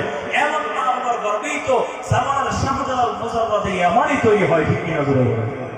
মা বাবা যদি ভালো হয়, সন্তান ভালো হয়, আর মা বাবা যদি খারাপ হয়, সন্তানও খারাপ হয়। কথা বলেন ঠিক কিনা? আবার দেখবেন একটা বর্তমানে মোবাইলের ভিতরে সবচেয়ে বড় ভাইরাল একটা নেশার নাম হচ্ছে গজবের টিকটক। কথা বলেন ঠিক কিনা? বেশিরভাগ দেখি মাহফিলের ভিতরে যুবক, তোমরা খারাপ লাগতেছে নি? তোমাদের কথা বলো না কেন? খারাপ লাগতেছে? ভালো করে বুঝেন, ভাইরাল একটা রোগের নাম হচ্ছে টিকটক। বিশেষ করে এটা মা বোনদের ভিতরে বেশি।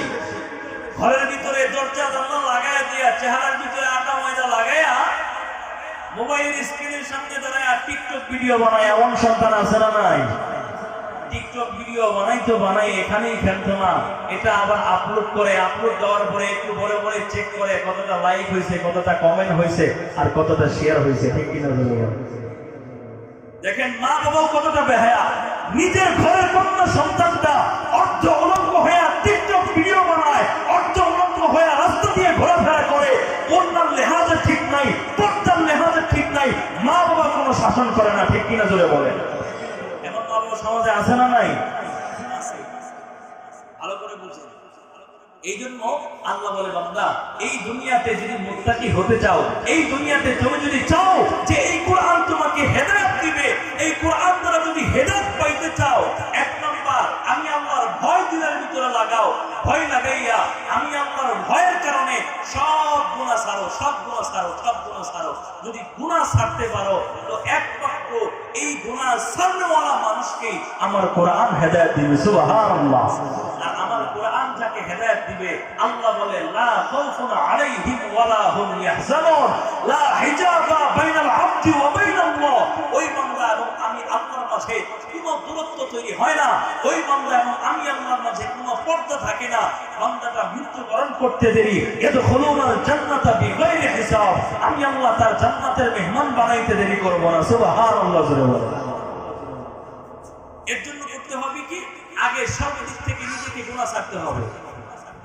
বর্তমানে হাতের গুনাহ, পায়ের গুনাহ, চোখের গুনাহ, সর্বদিক থেকে গুনাহ আছে না নাই?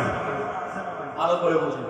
আল্লাহ বলে বান্দা, তুমি যে গুনাহ করতেছো, শীতের রাত্রিতে কম্বলের ভিতরে যাইয়া ঘরের দরজা জানালা লাগাইয়া দিয়া, এত গভীর রজনী শীতের ভিতরে কানের ভিতরে ইয়ারফোন লাগাইয়া তুমি যে কি করতেছো, পৃথিবীতে তোমার মা বাবা হয়তো দেখে না, কোনো মানুষ হয়তো দেখে না, কিন্তু একজন দেখেন, আওয়াজ করে বলতে হবে তিনি কে? আল্লাহ তো ফাঁকি দিতে পারবেন না। আল্লাহ বলে বান্দা, তুমি যা কিছু করো না কেন, এই যে তোমরা এখানে বসে আছো, তোমরা বান্দাদের পিছনে আমি আল্লাহ সর্ব অবস্থায় 24টা ঘন্টা 5টা গোয়েন্দা লাগায় রাখছি। সুবহানাল্লাহ। আপনার আমার পিছনে 24টা ঘন্টা আল্লাহ 5টা গোয়েন্দা লাগায় রাখছে। গুনাহ করবেন এতই সহজ? এত সহজ না। আপনার আমার পিছনে 24 ঘন্টা আল্লাহ কয়টা গোয়েন্দা লাগায় রাখছে বলেন? 5টা গোয়েন্দা লাগায় রাখছে। এক নম্বর গোয়েন্দার নাম হচ্ছে আমার মালিক পবিত্র কোরআনের ভিতরে জানায় যায়, ওয়া হুয়া মাআকুম আইনামা কুনতুম, পৃথিবীর জমিনে তোমাদের পিছনে আমি আল্লাহ 24টা ঘন্টা গোয়েন্দা লাগায় রাখছি। তোমাদের পিছনে আমি আল্লাহ 24টা ঘন্টা সিসি ক্যামেরা লাগায় রাখছি। এক নম্বর গোয়েন্দা হলাম আমি আল্লাহ। আল্লাহ বলে ওয়া হুয়া মাআকুম আইনামা কুনতুম, এর বান্দা তুমি যদি পানির নিচে যায় গুনাহ করো তো আমি আল্লাহ দেখি, তুমি যদি ঘরের ভিতরে গুনাহ করো তো আমি আল্লাহ দেখি, তুমি যদি প্রকাশ্যে গুনাহ করো তো আমি আল্লাহ দেখি, তুমি যদি গোপনে গুনাহ করো তো আমি আল্লাহ দেখি। তুমি বান্দা যে জায়গায় যাইলে গুনাহ করবা না মুসলমান, তুমি পৃথিবীর জমিনের যতটা গহীন জঙ্গলের ভিতরে গুনাহ করো, যতটাই গুনাহ করো না কেন, আমি আল্লাহ চোখকে ফাঁকি দিতে পারবা না। কারণ ওয়া হুয়া মাআকুম আইনামা কুনতুম, তুমি যেখানেই থাকো না কেন 24টা ঘন্টা আমি আল্লাহ তোমার পিছনেই আছি। ঠিক কিনা জোরে বলেন? ভালো করে বুঝেন। তাহলে আল্লাহ তাআলা আপনার আমার পিছনে কয়টা গোয়েন্দা লাগায় রাখছে বলেন? 5টা গোয়েন্দা লাগায় রাখছে। এক নম্বর গোয়েন্দার নাম কে? এক নম্বর গোয়েন্দা কে? আল্লাহ। আল্লাহ বলে বান্দা, দুনিয়ার জমিনে যা কিছু করো না কেন আমি আল্লাহ দেখতেছি, সবগুলো আমি আল্লাহ দেখি। এই জন্য বান্দা তুমি গুনাহ করতেছো, গুনাহ করতেছো, তুমি যদি মনে করো আমার আল্লাহ দেখে না, তুমি যদি ভাবো আমার আল্লাহ এটা দেখতেছে না, তাহলে গুনাহ করিও। আর যদি ভাবো আমার আল্লাহ দেখে,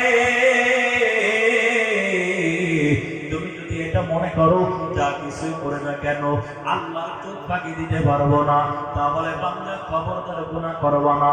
এই জন্য আল্লাহ বলে 5টা গোয়েন্দা তোমার পিছনে 24টা ঘন্টা লাগায় রাখলাম। এক নম্বর গোয়েন্দা হলাম আমি আল্লাহ। 2 নম্বর গোয়েন্দার নাম হচ্ছে জমিন। আল্লাহু আকবার। এই জমিনটা আপনার আমার জন্য গোয়েন্দাগিরি করতেছে। মালিকের দরবারে জমিনটা সাক্ষ্য দিবে মুসলমান, জমিনটা আল্লাহর দরবারে সাক্ষ্য দিয়ে বলবে আল্লাহ বান্দাটা আমি জমিনের উপরে বিবাহ নামক পবিত্র দিনের ভিতরে, বিবাহের দিনের ভিতরে, হালালের ভিতরে হারাম ঢুকাইতে বলবে কেমনে? জমিনটা আল্লাহর দরবারে সাক্ষ্য দিবে, আল্লাহ তোমার এই নাফরমান বান্দা বিবাহের দিনে আমার জমিনের উপরে বক্স লাগাইয়া ডিজে গান লাগাইতো, এই ডিজে গান লাগাইয়া বক্স বাজাইয়া জমিনকে কাঁপায় দিত, আবার জমিনের উপরে তালে তালে নাচানাচি করছে। লাগবি আইনা সর্বদিক থেকে নারী এবং ছেলে পুরুষ নারী সকলে একত্রিত হইয়া জমিনের ভিতরে ডিজে বক্স গান বাজনা বাজায়া বাজায়া জমিনের ভিতরে নাচানাচি করছে। আমি জমিন আল্লাহ তোমার কাছে সাক্ষ্য দিয়ে দিলাম, জমিন আবার এমন সাক্ষ্য দিবে মুসলমান, জমিনটা ঢেকে ঢেকে বলবে আল্লাহ এই না প্রমাণ বান্দা ঘরের ভিতরে, অমুক বান্দার গোয়াল ঘরের ভিতরে 5টা 7টা 3টা 4টা গরু এবং ছাগল ছিল। এই নাফরমান বান্দা ওই ব্যক্তির গরু ওই গোয়াল ঘর থেকে গরু ছাগল চুরি করিয়া আমি জমিনের উপরে হাঁটিয়া হাঁটিয়া নিয়ে গেছে। আমি জমিন ও মালিক তোমার দরবারে সাক্ষ্য দিয়ে দিলাম। আল্লাহু আকবার। জমিন সাক্ষ্য দিয়ে দিবে, আপনি ভালো করেন আর মন্দ করেন সব সাক্ষ্য দিয়ে দিবে। জমিন এবার এমন সাক্ষ্য দিবে আল্লাহ এই শিবপুর জান্নাতুল বাকি জামে মসজিদের উদ্যোগে মাহফিল হয়েছে, এই মাহফিলের ভিতরে তোমার কিছু বান্দাগুলা, তোমার কিছু নেক বান্দাগুলা, মুমিন বান্দাগুলা পবিত্র কোরআন এবং হাদিসের আলোচনা শোনার জন্য এই ময়দানের ভিতরে বসিয়া বসিয়া কোরআন হাদিসের আলোচনা শুনেছে। আল্লাহর দরবারে বান্দাটা আল্লাহর দরবারে জমিনটা সাক্ষ্য দিয়ে দিবে, জমিনটা এমন সাক্ষ্য দিবে আল্লাহ তোমার এই বান্দাটা গভীর রজনী শীতের রাত, শীতের ভিতরে সমস্ত মানুষগুলো বিছানায় ঘুমায়, মসজিদের মুয়াজ্জিন যখন আযান দিয়ে দেয় তোমার এই বান্দাটা একটা মুহূর্তের জন্য ঘরের বিছানায় শুয়ে থাকতে পারে না। আযান যখন কানে শুনেছে মুহূর্তের ভিতরে বান্দাটা আরামের বিছানাকে লাথি মেরে ফেলায় দিয়া ঠান্ডা পানি দিয়া ওযু করিয়া কাঁপতে কাঁপতে আমি জমিনের উপর দিয়া হাঁটিয়া হাঁটিয়া মসজিদে নামাজ পড়ার জন্য গেছে। সুবহানাল্লাহ বলে জমিনটা ভালো এবং মন্দ সব সাক্ষ্য দিয়ে দিবে, ঠিক কিনা জোরে বলেন। তাহলে মুসলমান আপনার আমার পিছনে আল্লাহ কয়টা গোয়েন্দা লাগায় রাখছে? কইছি কয়টা? বাকি আছে কয়টা? শুনতেছেন নি আপনারা? খারাপ লাগতেছে ভাই? আল্লাহ তাআলা কবুল করুন, আমিন। তাহলে আল্লাহ আপনার আমার পিছনে 24টা ঘন্টা 5টা গোয়েন্দা লাগায় রাখছে কেন? বান্দা তুমি যেন গুনার কাজ না করতে পারো, খবরদার।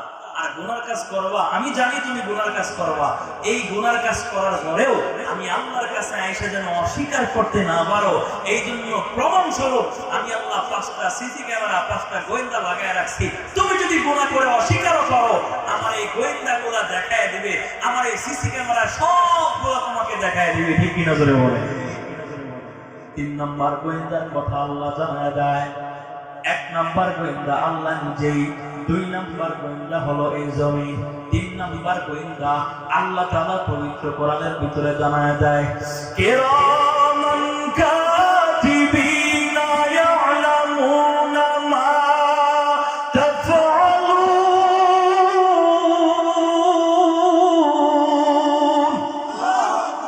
আল্লাহ পাক রব্বুল আলামিন জানায় দেয় রে মুসলমান 3 নম্বর গোয়েন্দার নাম হচ্ছে কিরামান কাতিবিন।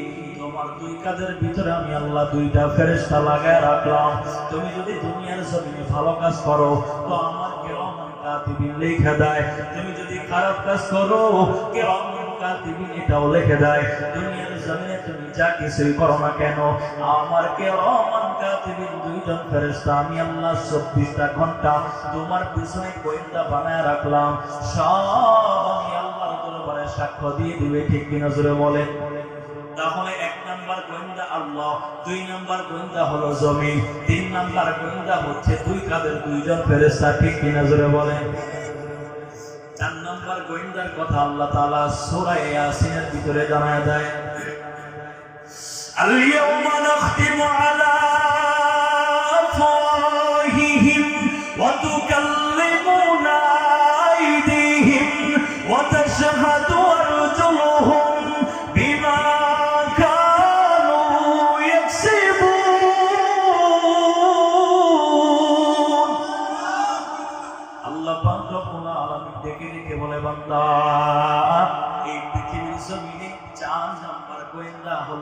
এই দুনিয়াতে আমি আল্লাহ তোমার বাবার সাক্ষী গ্রহণ করব না, তোমার মায়ের সাক্ষ্য আমি আল্লাহ গ্রহণ করব না, তোমার ভাইয়ের সাক্ষ্য আমি আল্লাহ গ্রহণ করব না, তোমার 3.5 হাত গভীর ভিতরে আমি আল্লাহ, তোমার 3.5 হাত বডির ভিতরে আমি আল্লাহ যে অঙ্গ প্রত্যঙ্গগুলা দিয়েছি, তোমার 3.5 হাত বডির ভিতরে প্রত্যেকটা অঙ্গ প্রত্যঙ্গগুলা 4 নাম্বার গোয়েন্দা। কারণ কবরের জগতে আল্লাহ তাআলা আপনার আমার জবানটা খুলে দিবে, জবানটা সাক্ষ্য দিয়ে দিয়ে বলবে তোমার এই নাফরমান বান্দাটা জবান দিয়ে গালি দিয়েছে, তোমার এই নাফরমান বান্দাটা জবান দিয়ে মিথ্যা কথা বলেছে, তোমার এই বান্দাটা জবান দিয়ে মানুষকে আঘাতমূলক কথা বলেছে, জবানটা আল্লাহর দরবারে সাক্ষ্য দিয়ে দিবে। বসে টাকাও নেই নাই, হাত দ্বারা বান্দা ইয়াতীমের মাথায় হাত বোলায় দিয়েছে, মসজিদ মাদ্রাসায় দান করেছে, সর্বত্র থেকে ভালো কাজগুলা হাত দ্বারা বান্দা করেছে। হাত আপনার আমার পক্ষে আপনার আমার বিপক্ষে দুটাই সাক্ষ্য দিবে। এই জন্য আল্লাহ বলে বান্দা তোমার পিছনে আমি আল্লাহ 24টা ঘন্টা 5টা ঘন্টা লাগায় রাখছি। 1 নাম্বার আমি আল্লাহ, 2 নাম্বার জমিন, 3 নাম্বার কিরামান কাতিবিন, 4 নাম্বার তোমার শরীরের প্রতিটা অঙ্গ প্রত্যঙ্গ, 5 নাম্বার আল্লাহ পাক রব্বুল আলামিন বলে বান্দা 5 নাম্বার আমি আল্লাহ পাক রব্বুল আলামিন তোমার জন্য দুনিয়াতে জন্মগ্রহণ করার পর থেকে মৃত্যু পর্যন্ত যা কিছু তুমি করো না কেন সমস্ত কিছু আমি আল্লাহ আমলনামা আকারে সাজায় রাখলাম। তোমার আমলনামাটা আমি আল্লাহর কাছে সবগুলা প্রমাণ দিয়ে দিবে। এই আমলনামা হচ্ছে 5 নাম্বার গোয়েন্দা। আল্লাহু আকবার। এটুকু মুসলমান গুনাহ ছাড়িয়ে দেন। গুনাহ করে লাভ আছে ভাই? বলেন গুনাহ করে আপনি নিজেকে কোনো ফায়দা উপভোগ করতে পারবেন? গুনাহ করে এমন কি হয় যে আল্লাহর কাছে মুক্তি পাবেন? গুনাহ করে কি নিজের জন্য কোনো লাভ হচ্ছে? কোনো লাভ নেই। তাহলে গুনাহ কেন করবেন ভাই? এই যে ময়দানে যারা আছেন, যারা এই মাহফিলে বসে আছেন, একজন মানুষ আমি এমন দেখতে চাই যে হুজুর আমি বীর বাহাদুর, আমি জান্নাতে যাব, এমন কোন মানুষ আছেননি বলতে পারবেন? বলেন যারা আছেন পারবেন বলতে যে হুজুর আমি বীর বাহাদুর, বাঘের বাচ্চা, আমি জান্নাতি, পারবেনই বলতে কেউ? কথা বলেন না, পারবেন? শুধু আপনি আমি কেন, আপনিও পারবেন না কথা বলতে, আমিও পারবো না। আল্লাহ রাসূল সাল্লাল্লাহু আলাইহি ওয়াসাল্লাম দুনিয়াতে 10 জন সাহাবায়ে কেরামদেরকে জান্নাতের সার্টিফিকেট দিয়েছে। তারা জানতো আমি জান্নাতি, তবুও জান্নাতি জানার পরে কখনো গুনার কাজ করতো না, গুনাহ থেকে চলে আসতো। হাতের গুনাহ করতো না, পায়ের গুনাহ করতো না, চোখের গুনাহ করতো না, জবানের গুনাহ করতো না। আর আপনি আমি জানি না জান্নাতি না জাহান্নামী, আপনার আমার গুনার শেষ নাই, ঠিক কিনা জুড়ে বলেন? গুনাহ গুনাহ আম্মা জান খাদিজাতুল কুবরা রাদিয়াল্লাহু তাআলা নাম শুনছেন কি আপনারা? আল্লাহ রাসূলের কি হয়? হ্যাঁ কি লাগে বলেন না? মুসলমানদের ঈমানের অবস্থা। এক জায়গায় মাহফিল করতে গেছি, হেনতে জিজ্ঞাসা করছি আম্মা জান খাদিজাতুল কুবরা নবীজির কি লাগে? ফট করে একদম তারা একটা নবীজির মা লাগে। কথা বুঝেন নাই? কি লাগে ভাই? স্ত্রী লাগে। কথা বুঝছেন নি? মুসলমান দেখেন, বিশেষ করে যুব সমাজের অবস্থা দেখেন। একজন যুবককে যদি দাঁড়ায় বলি ভাই তুমি ইংরেজিতে 12টা মাস বলতে পারবা, জানুয়ারি থেকে নিয়ে একেবারে ডিসেম্বর পর্যন্ত, চোখটা বন্ধ করে নির্ভুলে বিনা লোকমায় বলে দিবে, ঠিক কিনা ধরে বলে। কিন্তু এই যুবককে যদি বলি ভাই আরবিতে 12টা মাস, একেবারে মুহররম থেকে নিয়ে জিলহজ পর্যন্ত 12টা মাসের নাম যদি বলতে বলি, দেখবেন যে পেটের ভিতরে বোমা লাগায় দিলেও পেট ফোটা হয়ে যাবে, তবুও 10-12টা মাসের আরবি নাম বলতে পারবে না, ঠিক কিনা জোরে বলে। এই হচ্ছে মুসলমানদের ঈমানের অবস্থা। এই যুবক সন্তান ভালো করে শোনো, তোমাকে যদি বলি বাংলার জমিনে যতজন নায়ক নায়িকাদের নাম বলো, চোখটা বন্ধ করে বিনা লোকমায় নির্ভুলে তুমি যতজন নায়ক নায়িকাদের নাম চোখ বন্ধ করে বলতে পারো না। কিন্তু এই যুবককে যদি বলি 10 জন সাহাবীদের নাম বলো, 10 জন নবীদের নাম বলো, আল্লাহর কসম করে বলতে পারি এই যুবকের ভিতরে এমন যুবক পাওয়া যাবে 10 জন সাহাবীর নাম তো দূরের কথা, 10 জন নবীদের নাম তো দূরের কথা, একজন নবীর 2-4-5 জন নবীর নাম বলতে চাই পেটের ভিতরে জুলুম শুরু হয়ে যাবে, ঠিক কিনা জোরে বলে? নায়ক নায়িকাদের নাম বলতে বলেন, দেখবেন যে একেবারে শাকিব খান থেকে নিয়ে বাংলার জমিনে যত নায়ক নায়িকা যা আছে এলো ব্যাপারই সব বলে দিবে। কিন্তু মুসলমানের সন্তান 10 জন সাহাবীদের নাম বলতে পারে না, ঈমানের অবস্থা এতটাই দুর্বল। 10 জন নবীদের নাম বলতে পারে না, ঈমানের অবস্থা এতটাই দুর্বল। তো আম্মাজান খাদিজাতুল কুবরা রাদিয়াল্লাহু তাআলা আনহা মুমূর্ষ অবস্থায় অসুস্থ, নবীজির ওড়ান মোবারকে মাথা রেখে শুয়ে আছে, মৃত্যু শয্যায় শায়িত। নবীজির কাছে বলতেছে, ইয়া রাসূলুল্লাহ, আমি মৃত্যুবরণ করার পূর্বে আপনি নবীর কাছে কয়েকটা জিনিস চাইবো, আপনি কি দিবেন? নবীজি বলে, খাদিজা, যদি আমার সামর্থ্য থাকে তাহলে অবশ্যই তোমাকে দিয়ে দিব, বলো কি চাইবা? খাদিজাতুল কুবরা রাদিয়াল্লাহু তাআলা আনহা বলে, নবী, আমি মারা যাওয়ার পরে মেহেরবানি করে আমাকে যখন কবরে রাখবেন, কবরের ভিতরে তো দুইজন ফেরেশতা আসবে, মেহেরবানি করে নবী ওই দুইজন কবরের ফেরেশতা যখন দুইজন ফেরেশতা আমাকে যখন সওয়াল জবাব করবে, আপনি নবী আমার কবরের সামনে দাঁড়ায় থাকবেন, দয়া করে মেহেরবানি করে আপনি চলে যাবেন না। ওই কবরের ফেরেশতারা যখন সওয়াল জবাব করবে, তাদের সওয়াল করার পরে আপনি নবী আমাকে সওয়ালের জবাব শিখিয়ে দিবেন, আপনি নবীর থেকে শিখে শিখে আমি খাদিজা ফেরেশতাদের সওয়ালের জবাব দিব। আল্লাহু আকবার। আল্লাহর পয়গম্বর ডেকে ডেকে বলে, খাদিজা, ভালো করে শুনিয়া নাও, এই পৃথিবীর জমিনের ভিতরে এমন কোন সিস্টেম আল্লাহ বানাই নাই, এমন কোন পদ্ধতি আমার আল্লাহ রাখে নাই, একজনের কবরের প্রশ্নের জবাব আরেকজনে দিয়ে দিবে, এমন কোন সিস্টেম দুনিয়াতে আসেনি। কথা কোনে আছে? আম্মাজান খাদিজাতুল কুবরা রাদিয়াল্লাহু আনহাকে নবী ডেকে ডেকে বলে, এরে খাদিজা, এই পৃথিবীর জমিনে তোমার কবরের প্রশ্নের জবাব তোমাকে দিতে হবে, আমি নবীজির কবরের প্রশ্নের জবাবগুলো আমি নবীজিকেই দেওয়া লাগবে, আপনার কবরের প্রশ্নের জবাবগুলো আপনাকেই দেওয়া লাগবে, আমার কবরের প্রশ্নের জবাবগুলো আমাকেই দেওয়া লাগবে, আমাকেই শুধু দেওয়া লাগবে। একজনের প্রশ্নের জবাব আরেকজনের দেওয়ার মতো কোনো সুযোগ নাই। নবী যখন খাদিজাকে নিষেধ করে দিল, না করে দিল, আম্মাজান খাদিজাতুল কুবরা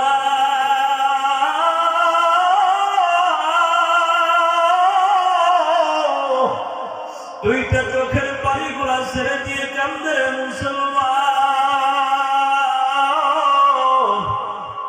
আর ডেকে ডেকে বলে, ইয়া রাসূলুল্লাহ, এই দুনিয়ার জমিনে আপনি নবী, যেহেতু আমি খাদিজার কবরের সওয়ালের জবাবগুলো দিতে পারবেন না, ওগো নবীজি, তাহলে আপনি নবীর কাছে আমার আরো কয়েকটা জিনিস চাওয়ার বিষয় আছে।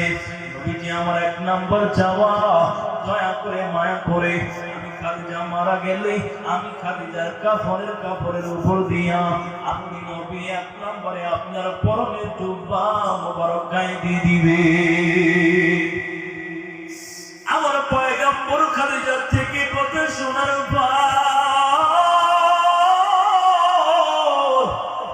দেখি দেখি বলে, খাদিজাতুল কুবরা,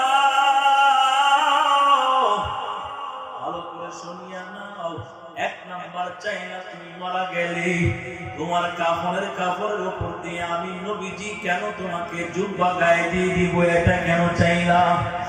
আম্মাজান খাদিজাতুল কুবরা দুইটা চোখের পানিগুলো ছেড়ে দিয়ে কান্দে, মুসলমান। খাদিজা ডেকে ডেকে বলে, ইয়া রাসূলুল্লাহ,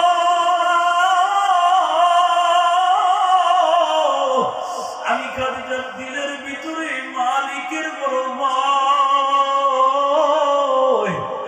আবার আল্লাহ যদি আমি খাদিজাকে কবরের জগতে ডেকে ডেকে বলে, রে খাদিজা, আমি মালিকের দরবারে আসছো, আমি আল্লাহর জন্য কি নিয়ে আসছো বলো?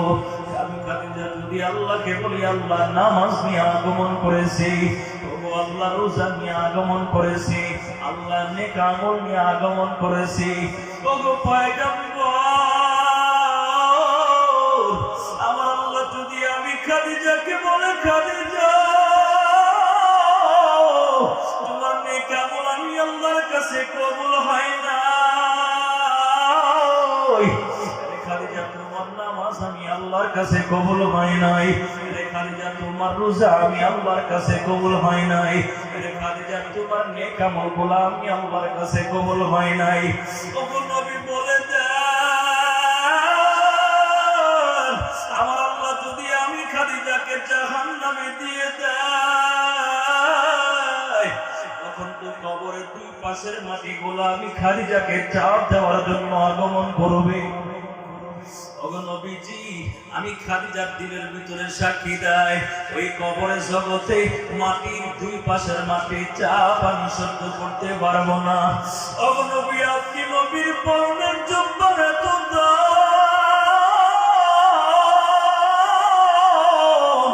নবী, আপনি বুখারী, আপনি পয়গম্বরের পরনের জুব্বা, আমি খাদিজার গায়ে যদি থাকে, আমি খাদিজার দিলের ভিতরে সাক্ষ্য দেয়, অন্তত পক্ষে আপনি নবীর পরনের জুব্বার বরকতে হলেও আল্লাহ তাআলা ওই কবরের দুই পাশের মাটিকে হুকুম দিবে না, কবরের দুই পাশের মাটিগুলো আমি খাদিজাকে চাপ দিবে না। এর পর্দার অন্তরালের মা,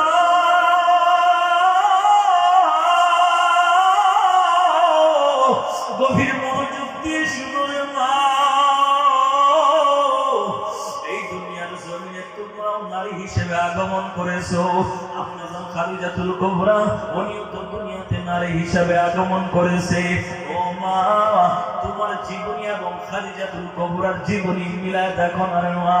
এ মুসলমান, তুমিও মুসলমান, খাদিজাতুল কুবরা উনিও মুসলমান। তিনি তো জানতো আমি জান্নাতি, জান্নাতি জানার পরেও দিলের ভিতরে আল্লাহর বড় ভয়, দিলের ভিতরে মালিকের বড় প্রেম। কখনো গুনাহ করে নাই, কখনো হাতের গুনাহ করে না, কখনো পায়ের গুনাহ করে না, কখনো চোখের গুনাহ করে না। এবার খাদিজাকে ডেকে ডেকে বলে, আরে খাদিজা, দুই নাম্বার কি চাইবা বলো। খাদিজাতুল কুবরা কাদু কাদু কণ্ঠনিয়া ডেকে ডেকে বলে, পয়গম্বর, আমি খাদিজার দুই নাম্বার চাওয়ার বিষয় হলো, আমি যখন মারা যাব আমার তো জানাজা পড়ানো হবে, মেহরবানি করে নবী অন্য কোন সাহাবী দ্বারা আমি খাদিজার জানাজার ইমামতি করাইবেন না, আপনি নবী নিজেই আমি খাদিজার জানাজার ইমামতি করবেন। আল্লাহু আকবার। আমার পয়গম্বর ডেকে ডেকে বলে, খাদিজা, আমি নবীজি কেন তোমার জানাজার ইমামতি করব? কোন সাহাবী দ্বারা আমি নবী কেন তুমি খাদিজার জানাজার ইমামতি করাইব না? খাদিজাতুল কুবরা ডেকে ডেকে বলে, ইয়া রাসূলুল্লাহ, ভালো করে শুনিয়া নেন, আমি খাদিজার দিলের ভিতরে সাক্ষ্য দেয়, আপনি নবী তো মুস্তাজাবুদ দাওয়াত। মুস্তাজাবুদ দাওয়াত বলা হয় একটা মানুষ যদি আল্লাহর কাছে হাত তোলে, আল্লাহ তাআলা ওই বান্দার হাতকে কবুল করতে দেরি করে না। সুবহানাল্লাহ বলেন। নবীজিকে ডেকে ডেকে বলে, নবী আপনি তো মুস্তাজাবুদ দাওয়াত, আপনি নবী যদি আমি খাদিজার জানাজার ইমামতি করি, অন্তত পক্ষে আপনি নবীজির জানাজার ইমামতির বরকতে হলেও আল্লাহ তাআলা আমি খাদিজাকে জাহান্নামী বলে ডাক দিবে না, আল্লাহ তাআলা আমি খাদিজাকে জান্নাতের মেহমান বানায় দিবে, আল্লাহ তাআলা হয়তো আমাকে maaf করে দিবে। নবীজি বলে, রে খাদিজার তিন নাম্বার কি চাইবো বলো। এবার খাদিজা চোখের পানি গুলো ছেড়ে দিয়ে কান্দে, ডেকে ডেকে বলে, ইয়া রাসূলুল্লাহ, আমি খাদিজার তিন নাম্বার চাওয়ার বিষয় হলো, আমি যখন মারা যাব মেহেরবানি করে, দয়া করে, মায়া করে আমি খাদিজার লাশটা যখন কবরের ভিতরে নামাইবেন, মেহেরবানি করে আপনি নবী নিজের হাতে, আপনার কুদরতি হাতে আমি খাদিজার চেহারাকে কিবলার দিকে করে দিবেন। সুবহানাল্লাহ বলেন। নবী বলে, খাদিজা এটা কেন চাইলা? আম্মা জান খাদিজাতুল কুবরা বলে, ইয়া রাসূলুল্লাহ, আপনি নবীজির পবিত্র জবানেই তো শুনেছি, আপনি নবী বলেছেন যেই বান্দা মৃত্যুবরণ করার পরে যার চেহারা কিবলার দিকে থাকবে ওই বান্দা হবে জান্নাতের মেহমান, আর যার চেহারা কিবলা থেকে ভিন্ন দিকে ঘুরে যাবে সে বান্দাটা হয়ে যাবে জাহান্নামের মেহমান। ও ইয়া রাসূলুল্লাহ, আমি খাদিজার দিলের ভিতরে বড় সাক্ষ্য দেয়, আপনি নবী যদি আমি খাদিজাকে কিবলার দিকে চেহারাটাকে ঘুরায় দেন, অন্তত পক্ষে আপনি নবীজি আমি খাদিজার চেহারাকে কিবলার দিকে ঘুরায় দেওয়ার বরকতে পারে আমি খাদিজাকে আমার আল্লাহ জাহান্নামে দিবে না, আমি আল্লাহ তাআলা আমি খাদিজাকে হয়তো জান্নাতের মেহমান বানায় দিবে।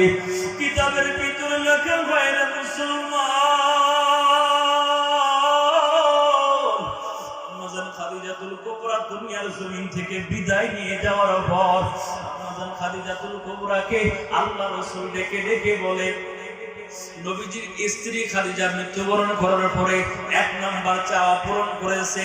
খাদিজাতুল কুবরার কাফনের উপর দিয়া নবীজি নিজেই জুব্বা পরায় দিয়েছে। দ্বিতীয় নাম্বার, নবীজি নিজেই জানাজার ইমামতি করেছে। কিন্তু তৃতীয় নাম্বার, যখন খাদিজার লাশটাকে কবরে নামায়, কিন্তু মালিকের বড় কুদরত, আমার মালিকের বড় কুদরত। নবীজি যখন নিজের হাতে খাদিজার লাশটা কবরে নামাইয়া দেয়, নবীজি যখন খাদিজার চেহারাকে নিজের হাতে কিবলার দিকে ঘোরায় দেয়, কিন্তু কিবলার দিকে খাদিজার চেহারা থাকে না। খাদিজার চেহারাটা কিবলা থেকে ভিন্ন দিকে উপরে ঘুরে যায়। কতবার নবীজি খাদিজার চেহারাকে উপরের দিকে কিবলার দিকে করে দেয়, কতবার খাদিজার চেহারা উপরের দিকে ঘুরিয়া যায়। আমার নবী আবার কাঁদু কাঁদু কণ্ঠে দিকে দিকে বলে, আল্লাহ,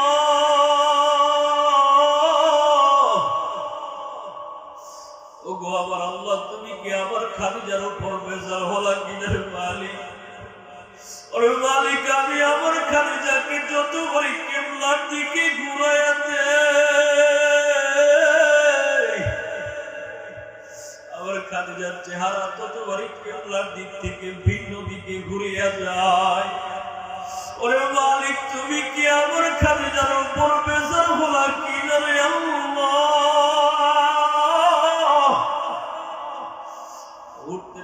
আল্লাহ তাআলার কাছে জিবরাইল কানে কানে জবাব দিয়ে দেয়, ইয়া রাসূলুল্লাহ, আপনি কান্না করবেন না, আপনার কান্না আমার আল্লাহ সহ্য করতে পারেন। আল্লাহু আকবার।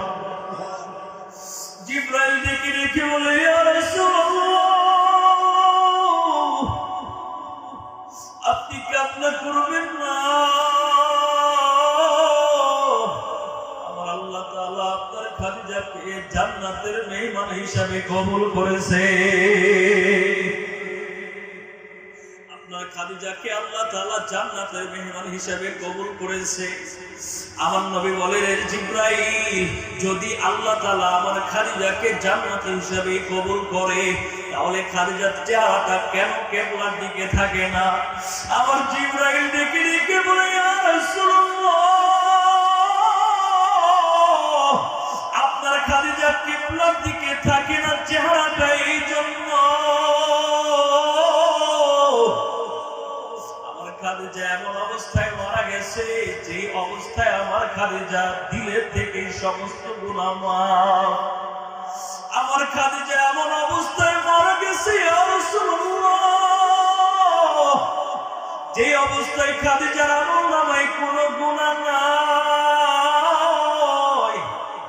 আমার খাদিজা এমন অবস্থায় মারা গেছে যে অবস্থায় খাদিজার দিলের ভিতরে আমি আল্লাহর বড় ভয়। আমার খাদিজা এমন অবস্থায় মারা গেছে যে অবস্থায় আমার খাদিজার সর্বদিক থেকে পবিত্র। আমার খাদিজা এমন অবস্থায় মারা গেছে যে অবস্থায় খাদিজা পৃথিবীর জমিনে নারীদের ভিতরে সর্বপ্রথম মুসলমান নারী। আমার খাদিজা এমন অবস্থায় মারা গেছে রে মুসলমান, যে অবস্থায় আমার খাদিজা সর্বদিক থেকে পৃথিবীর জমিনে তার সমস্ত সম্পদগুলো আপনি নবীর জন্য, ইসলামের জন্য কোরবান করে দিয়েছে। যেই খাদিজা এতগুলা গুণ অর্জন করিয়া, যেই খাদিজা আমি মালিকের ভয় লইয়া কবরে আসছে, যেই খাদিজা পবিত্র হইয়া আমি আল্লাহর দরবারে আসছে, যেই খাদিজা আমি আল্লাহর ভয় দিলের ভিতরে লইয়া আমি আল্লাহর কবরে আসছে, আমি আল্লাহ থাকবো আরশে আজিমে, আর আমার খাদিজা কিবলার দিকে থাকবে। এর ফেরেশতা এটা হতে পারে না। খাদিজাকে যতটা ভালোবাসি তার থেকে বেশি আমি আল্লাহ আমার খাদিজাকে বেশি ভালোবাসি। এই জন্য নবীজি আপনি যতবারই খাদিজার চেহারা কিবলার দিকে ঘুরায় দেন ততবারই আমার আল্লাহ আসমান থেকে কুদরতি হাত দেওয়া আল্লাহ নিজে খাদিজার চেহারাকে কিবলা থেকে আরশে আজিমে ঘোরায় দেয়। আমি আল্লাহ থাকে আরশে আজিমে, আমার খাদিজার চেহারাটা কিবলার দিকে থাকবে হতে পারে না। আমি আল্লাহ আরশে আজিমে থাকি, আমার খাদিজার চেহারাটা উপরে থাকবে অর্থাৎ আরশে আজিমের দিকেই থাকবে, যাতে করে আমি আল্লাহ যখন মনে চাই তখনই আমার মাসুক আমার প্রেমিক আমার খাদিজাকে ততবারই দেখতে পাই। সুবহানাল্লাহ জোরে বলেন। সাহাবা কি কানুন হামে কায়েম করেंगे, साहबा की कानून हमें कायम करेंगे। अल्लाहु अकबर। यहूद की हुकूमत हमें नहीं मानेंगे, नबुव्वत की हुकूमत हमें कायम करेंगे, कुरान की हुकूमत हमें कायम करेंगे। ठीक है ना बोलें। সাহাবায়ে কেরামদের মতো ঈমান আনেন। সাইয়েদুল আল্লাহ বলেন আমিনু কামা আমানান নাস। তোমার আমল যদি সাহাবীদের মতো হয়, ঈমান যদি সাহাবীর মতো হয়, মৃত্যুবরণ করতে দেরি তোমার কবর জান্নাতুল বাগান হইতে দেরি হবে না। সুবহানাল্লাহ জোরে বলেন। একটা সাহাবীও এমন পাবেন না সাহাবীরা গুনাহ নিয়ে কবরে গেছে, এমন পাবে না। তারা মানুষ হিসেবে গুনাহ হতো কিন্তু এই গুনাহ নিয়ে কবরে যায় নাই। মারা যাওয়ার আগে আল্লাহ তাআলা তাদেরকে পুত পবিত্র বানায়া কবরে নিয়েছেন। ঠিক কি না জোরে বলেন। যাইতে চান তো গুনাহ ছাড়িয়ে যান। আল্লাহ রাসূল বলেন দুইটা সিস্টেম, দুইটা সূরত। তুমি মারা যাওয়ার পরে হয়তো তোমার চেহারা কিবলার দিকে থাকবে আর না হয়তো তোমার চেহারা ভিন্ন দিকে ঘুরে যাবে। নবী বলে যার চেহারা কিবলার দিকে থাকবে ওই বান্দা জান্নাতি, আর যার চেহারা কিবলার দিকে থাকবে না ওই বান্দাকে আমি আল্লাহ জান্নাত দিব না।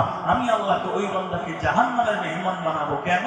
যখন এই মাইয়াতকে যখন কবরে মানুষগুলা রাখে সমস্ত মুসলমানদেরকেই তো মারা যাওয়ার পরে চেহারাকে কিবলার দিকে রাখা হয়। কথা বলেন ঠিক কিনা? তো ফেরেশতারা যখন আয়েশা দেখে এই ব্যক্তিরে দুনিয়াতে নামাজ পড়ে নাই, রোজা রাখে নাই, ইবাদত করে নাই, আল্লাহর নাফরমানি করছে, আল্লাহ থেকে দূরে থাকছে, গাফেল, টেলিভিশন দেখছে, দুনিয়াতে নাটক দেখছে, মুভি দেখছে, মোবাইল মুখে ছিল, প্রেমিকার দিকে আসক্ত ছিল, না পড়া খেদমত করে নাই, গুনাহগার জীবনকে সাজাইছে, এই মানুষটা যখন মারা যায় কালের ভিতরে দাঁড়িয়ে নাই, নামাজের খবর নাই, সর্বদিক থেকে কোরআনের বিরোধিতা করেছে, আল্লাহর হুকুম মানে নাই, এই মানুষটা যখন কবরে যায় যখন দেখে তার চেহারা কিবলার দিকে রেখে গেছে, আল্লাহ বলে কি ও ফেরেশতা এই অবস্থা কেন? কথা বুঝেন নাই? আল্লাহ ফেরেশতাকে বলবে এই অবস্থা কেন, চেহারা কিবলার দিকে কেন? আল্লাহ বলে ফেরেশতা এই নাফরমান বান্দাটা সারা জীবন দুনিয়াতে 40 বছর 50 বছর 60 বছর 70 100 বছর পর্যন্ত জীবন দিয়েছি। সারাটা জীবন বান্দার টেলিভিশন মুখী ছিল, নাটক মুখী ছিল, তার সর্বদিক থেকে গুনার দিকে ধাবিত ছিল। এই জীবনটাকে কখনো গুনার কাজ দ্বারা সর্বদিক থেকে সুসজ্জিত করেছে। সারাটা জীবন আমি আল্লাহর বিরোধিতা করে বিমুখ ছিল। আজকে তার চেহারাটা কিবলার দিকে কেন আসছে? ফেরেশতা মুহূর্তের ভিতরে চেহারাকে কিবলা থেকে ভিন্ন দিকে ঘোরায় দাও। কিন্তু যেই বান্দা ঈমান নিয়ে মারা যায়, যেই বান্দা কালেমা তেলাওয়াত করে করে মারা যায়, যেই বান্দা মুমিন অবস্থায় মারা যায়, নামাজি অবস্থায় মারা যায়, রোজাদার অবস্থায় মারা যায়, আমল নিয়ে মারা যায়, ওই বান্দার চেহারা কিবলার দিকে থাকবে। আল্লাহ বলে এই বান্দাকে আমি আল্লাহ জান্নাতের মেহমান বানায় দিব। আমার পয়গম্বর জান্নাতে উম্মতের দল ভালো করে শুনিয়া নাও। আল্লাহ না করুক তোমার চেহারা যদি কিবলা থেকে ভিন্ন দিকে ঘুরে যায়, ওই নাফরমান বান্দাকে আল্লাহ তাআলা ফেরেশতাদের সামনে জিজ্ঞাসা করবে, রে নাফরমান বান্দা দুনিয়াতে তোর কাছে কি আলেম উলামা যায় নাই, কোরআন হাদিসের বয়ান কি শোনো নাই, তোমার কাছে কি ভীতি প্রদর্শনকারী যায় নাই, তবুও কেন আজকে বেনামাজি হয়ে গুনাহগার হয়ে কবরে আসছো? আল্লাহ বলবে, রে নাফরমান বান্দা খবরদার কেন গুনাহ করে কবরে আসছো আমি আল্লাহ তোমাকে জান্নাতে দিব না। আল্লাহ তাআলা বলবে রে ফেরেশতা এই নাফরমান বান্দার আমলনামাটা বাম হাতে দিয়ে দাও। কিন্তু যখন ফেরেশতারা ওই নাফরমান বান্দার হাতে বাম হাতে আমলনামাগুলো দিতে যাবে রে মুসলমান, আল্লাহ তাআলা ওই ফেরেশতাকে বলবে ফেরেশতা খবরদার এখনই আমলনামা বাম হাতে দিবা, কিন্তু সহজে সোজা দিলে হবে না। আল্লাহ বলবে না ফরমান বান্দাকে আমলনামা সহজে দিব না। ফেরেশতা বলবে আল্লাহ তাহলে কিভাবে না ফরমান বান্দার আমলনামা আপনি বাম হাতে দিবেন? আল্লাহ বলবে এই নাফরমান বান্দার বুকটা মাঝখান দিয়ে ছিদ্র করে দাও। আল্লাহু আকবার। কিন্তু যেই মাত্র ফেরেশতারা এই নাফরমান বান্দার বুকটা মাঝখান দিয়ে ছিদ্র করবে মুসলমান, এই নাফরমান বান্দা হাউমাউ করে কান্না করবে।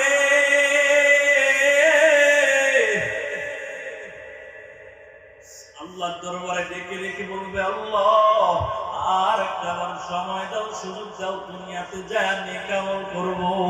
আমি একটা মুহূর্তের জন্য তোমার আযাব সহ্য করতে পারতেছি না রে মালিক, মেহেরবানি করে আমাকে ক্ষমা করিয়া দাও, আরেকবার দুনিয়াতে পাঠায়া দাও, নেক আমল করে কবরের জগতে আসব।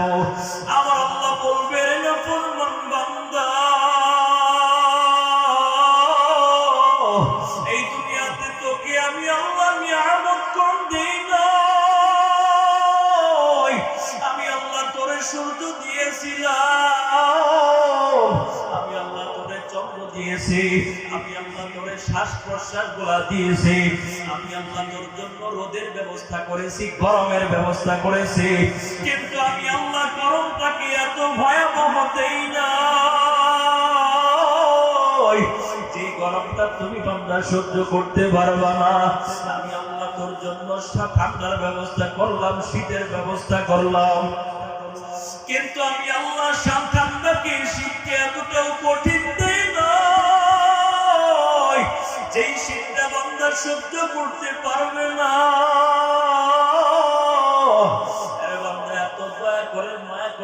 বানাইলাম দুনিয়াতে নিয়ামত দ্বারা ভরপুর করলাম, তবুও কেন গুনাহগার হইয়া কবরে আসছো? আমার ফেরেশতারা যখন বুকের ভিতরে ছিদ্র করবে এবার আল্লাহ হুকুম দিবে নাফরমান বান্দার বাম হাতটা বুকের ছিদ্র দিয়া বের করে দাও। ফেরেশতারা বাম হাতটা বুকের ছিদ্র দিয়া বের করিয়া পিঠের থেকে বের করবে। আল্লাহু আকবার। বাম হাতটা যখন পিঠের থেকে বের করবে রে মুসলমান, এবার আল্লাহ বলবে রে ফেরেশতা এই নাফরমান বান্দার আমলনামাকে পিছনে হাতে দিয়ে দাও। আপনারা বুঝে থাকলে বলেন পিঠের ছিদ্র দিয়া যদি বাম হাতটা ঢুকায় দেওয়া হয়, পিঠের থেকে যদি বের করা হয়, এরপরে আমলনামা যদি বাম হাতে দেওয়া হয়, আমলনামা পিছনে না সামনে? জোরে বলেন। আমলনামা পিছনে চলে গেছে, আমলনামা সামনে না পিছনে? বুক ছিদ্র করে যদি বাম হাত ছিদ্র দিয়ে ঢুকায়, পিঠের থেকে যদি হাত বের করা হয়, এরপরে হাতে যদি আমলনামা দেওয়া হয়, সামনে না পিছনে? আমলনামা গুলা পিছনে চলে গেছে মুসলমান। আমার আল্লাহ বলবে ইকরা কিতাবাকা আফা বিনাফসিকাল ইয়াওমা আলাইকা হাসিবা। আমলনামাগুলা দেখে নাও। ফেরেশতাকে নির্দেশ দিলে রে ফেরেশতা এই নাফরমান বান্দার আমলনামাগুলা দেখায় দাও। এবার ফেরেশতারা দিকে দিকে বলবে আল্লাহ এই বান্দা আমলনামাগুলা কেমনে দেখবে? নাফরমান বান্দার আমলনামা তো পিছনের দিকে চলে গেছে, কিন্তু তার চোখ দুইটা তো সামনের দিকে। আল্লাহ আমলনামাগুলা কেমনে দেখবে? আমার আল্লাহ বলবে রে ফেরেশতাদের দল এই নাফরমান বান্দার ঘাটটা মোচড় দিয়ে ঘোরাও, এই নাফরমান বান্দার ঘাটটা মোচড় দিয়ে ঘোরাইয়া পিছনের দিকে ঘাটটা বুচক দিয়া ঘোরায় নিয়ে যাও, এরপরে আমলনামা গুলা দেখবে। কিতাবের ভিতরে লেখা হয় মুসলমান ফেরেশতারা নাফরমান বান্দার ঘাটটা যখন মুচুক দিয়ে পিছনের দিকে ঘোরায় দিবে, নাফরমান বান্দার ঘাড় গুলা টাস টাস করে রক গুলো ফেটে যাবে। বান্দাটা কান্না করবে আর ডেকে ডেকে বলবে, আল্লাহ ওগো মালিক, সহ্য করতে পারি না, আল্লাহ আযাবটা তুমি মাফ করে দাও। আল্লাহ বলবেন, নাফরমান বান্দা তোরে দুনিয়াতে 40 বছর 50 বছর 60 বছর জীবন দিলাম, নাফরমান কেন গুনাহ করে কবর জগতে আসছো? আমি আল্লাহ বলে দিলাম রে গোলাম, এর পর্দার অন্তরালের মা, এই দুনিয়াটা যদি বেপর্দা হয়ে ঘুরিয়া ঘুরিয়া যদি নাফরমানি হইয়া কবরের জগতে যাও, তোমরা যদি বেনামাজি হইয়া কবরের জগতে যাও, তোমরা যদি বেআমল হইয়া যদি কবরের জগতে যাও রে মা, এর মুমিন মুসলমান গুনাহ লইয়া যদি কবরের জগতে যাও, আল্লাহ না করুক আমল নামা যদি আল্লাহ বাম হাতে দিয়ে দেয়, আপনার আমার গাতটা কেউ বুঝুর দিয়ে পিছনের দিকে ঘুরাবে, সহ্য করার মতো কোনো ক্ষমতা নাই। মালিক ডেকে ডেকে বলবে, বান্দা খবরদার, দুনিয়া থেকে গুনাহ নিয়ে কবরে আসবি না, কবরে যখন আসবি পবিত্র হইয়া কবরের জগতে আসবি। এই জন্য বান্দা যদি আমলটা যদি বাম হাত থেকে ডান হাতে নিচে চাও তো মুমিন হয়ে যাও, আমল করো, নামাজ পড়ো, রোজা রাখো, আমি আল্লাহর ঘরে দান সদকা করো, গুনাহ থেকে দূরে থাকো, পর্দাওয়ালা হয়ে যাও। এরে মুসলমান, যদি আমলনামা ডান হাতে আসে জান্নাতি, কিবলার দিকে চেহারা থাকলে জান্নাতি, আমলনামা বাম হাতে আসলে জাহান্নামী, আর যদি চেহারা কিবলা থেকে ভিন্ন দিকে ঘুরে যায় তবুও জাহান্নামী। এরে মুসলমান, যারা ময়দানে বসা দিলটাকে নরম করে দিয়ে শুনবেন রে ভাই, আমি আপনাদের কাছ থেকে একটা ওয়াদা নিতে চাই, এই দুনিয়াতে যতদিন পর্যন্ত বেঁচে থাকবেন কখনো গুনার কাজ করবেন না, হাতের গুনাহ ছাড়বেন, চোখের গুনাহ ছাড়বেন, সুদ খাবেন না, ঘুষ খাবেন না, সর্বদিক থেকে গুনাহ মুক্ত রাখার জীবনকে চেষ্টা করবেন, নেক আমল করবেন, নামাজ পড়বেন, ইবাদত দ্বারা জীবনকে সাজাইবেন। গুনাহ মুক্ত জীবন গড়ার যদি দিলের ভিতরে সাচ্চা নিয়ত হয়, খাঁটি তওবার নিয়তে দুইটা হাত আমার আল্লাহকে দেখায়া দাও। রব্বুল আলামিন মাবুদুল ইলাহি আল্লাহ তাকে দেখো শিবপুর জান্নাতুল বাকি মাদ্রাসায় আমরা কতগুলো গুনাহগার বান্দা আল্লাহ তোমার দরবারে তওবার নিয়তে ভিখারির মতো হাত বাড়াইলাম রে আল্লাহ। আল্লাহ মৃত্যুর সময় কালেমা দিয়ে আল্লাহ জাহান্নামী বলে ডাক দিও না, আল্লাহ তওবা করে আল্লাহ গুনাহ মুক্ত জীবন করে এরপরে কবরের জগতে যাওয়ার তৌফিক দিও, আমিন।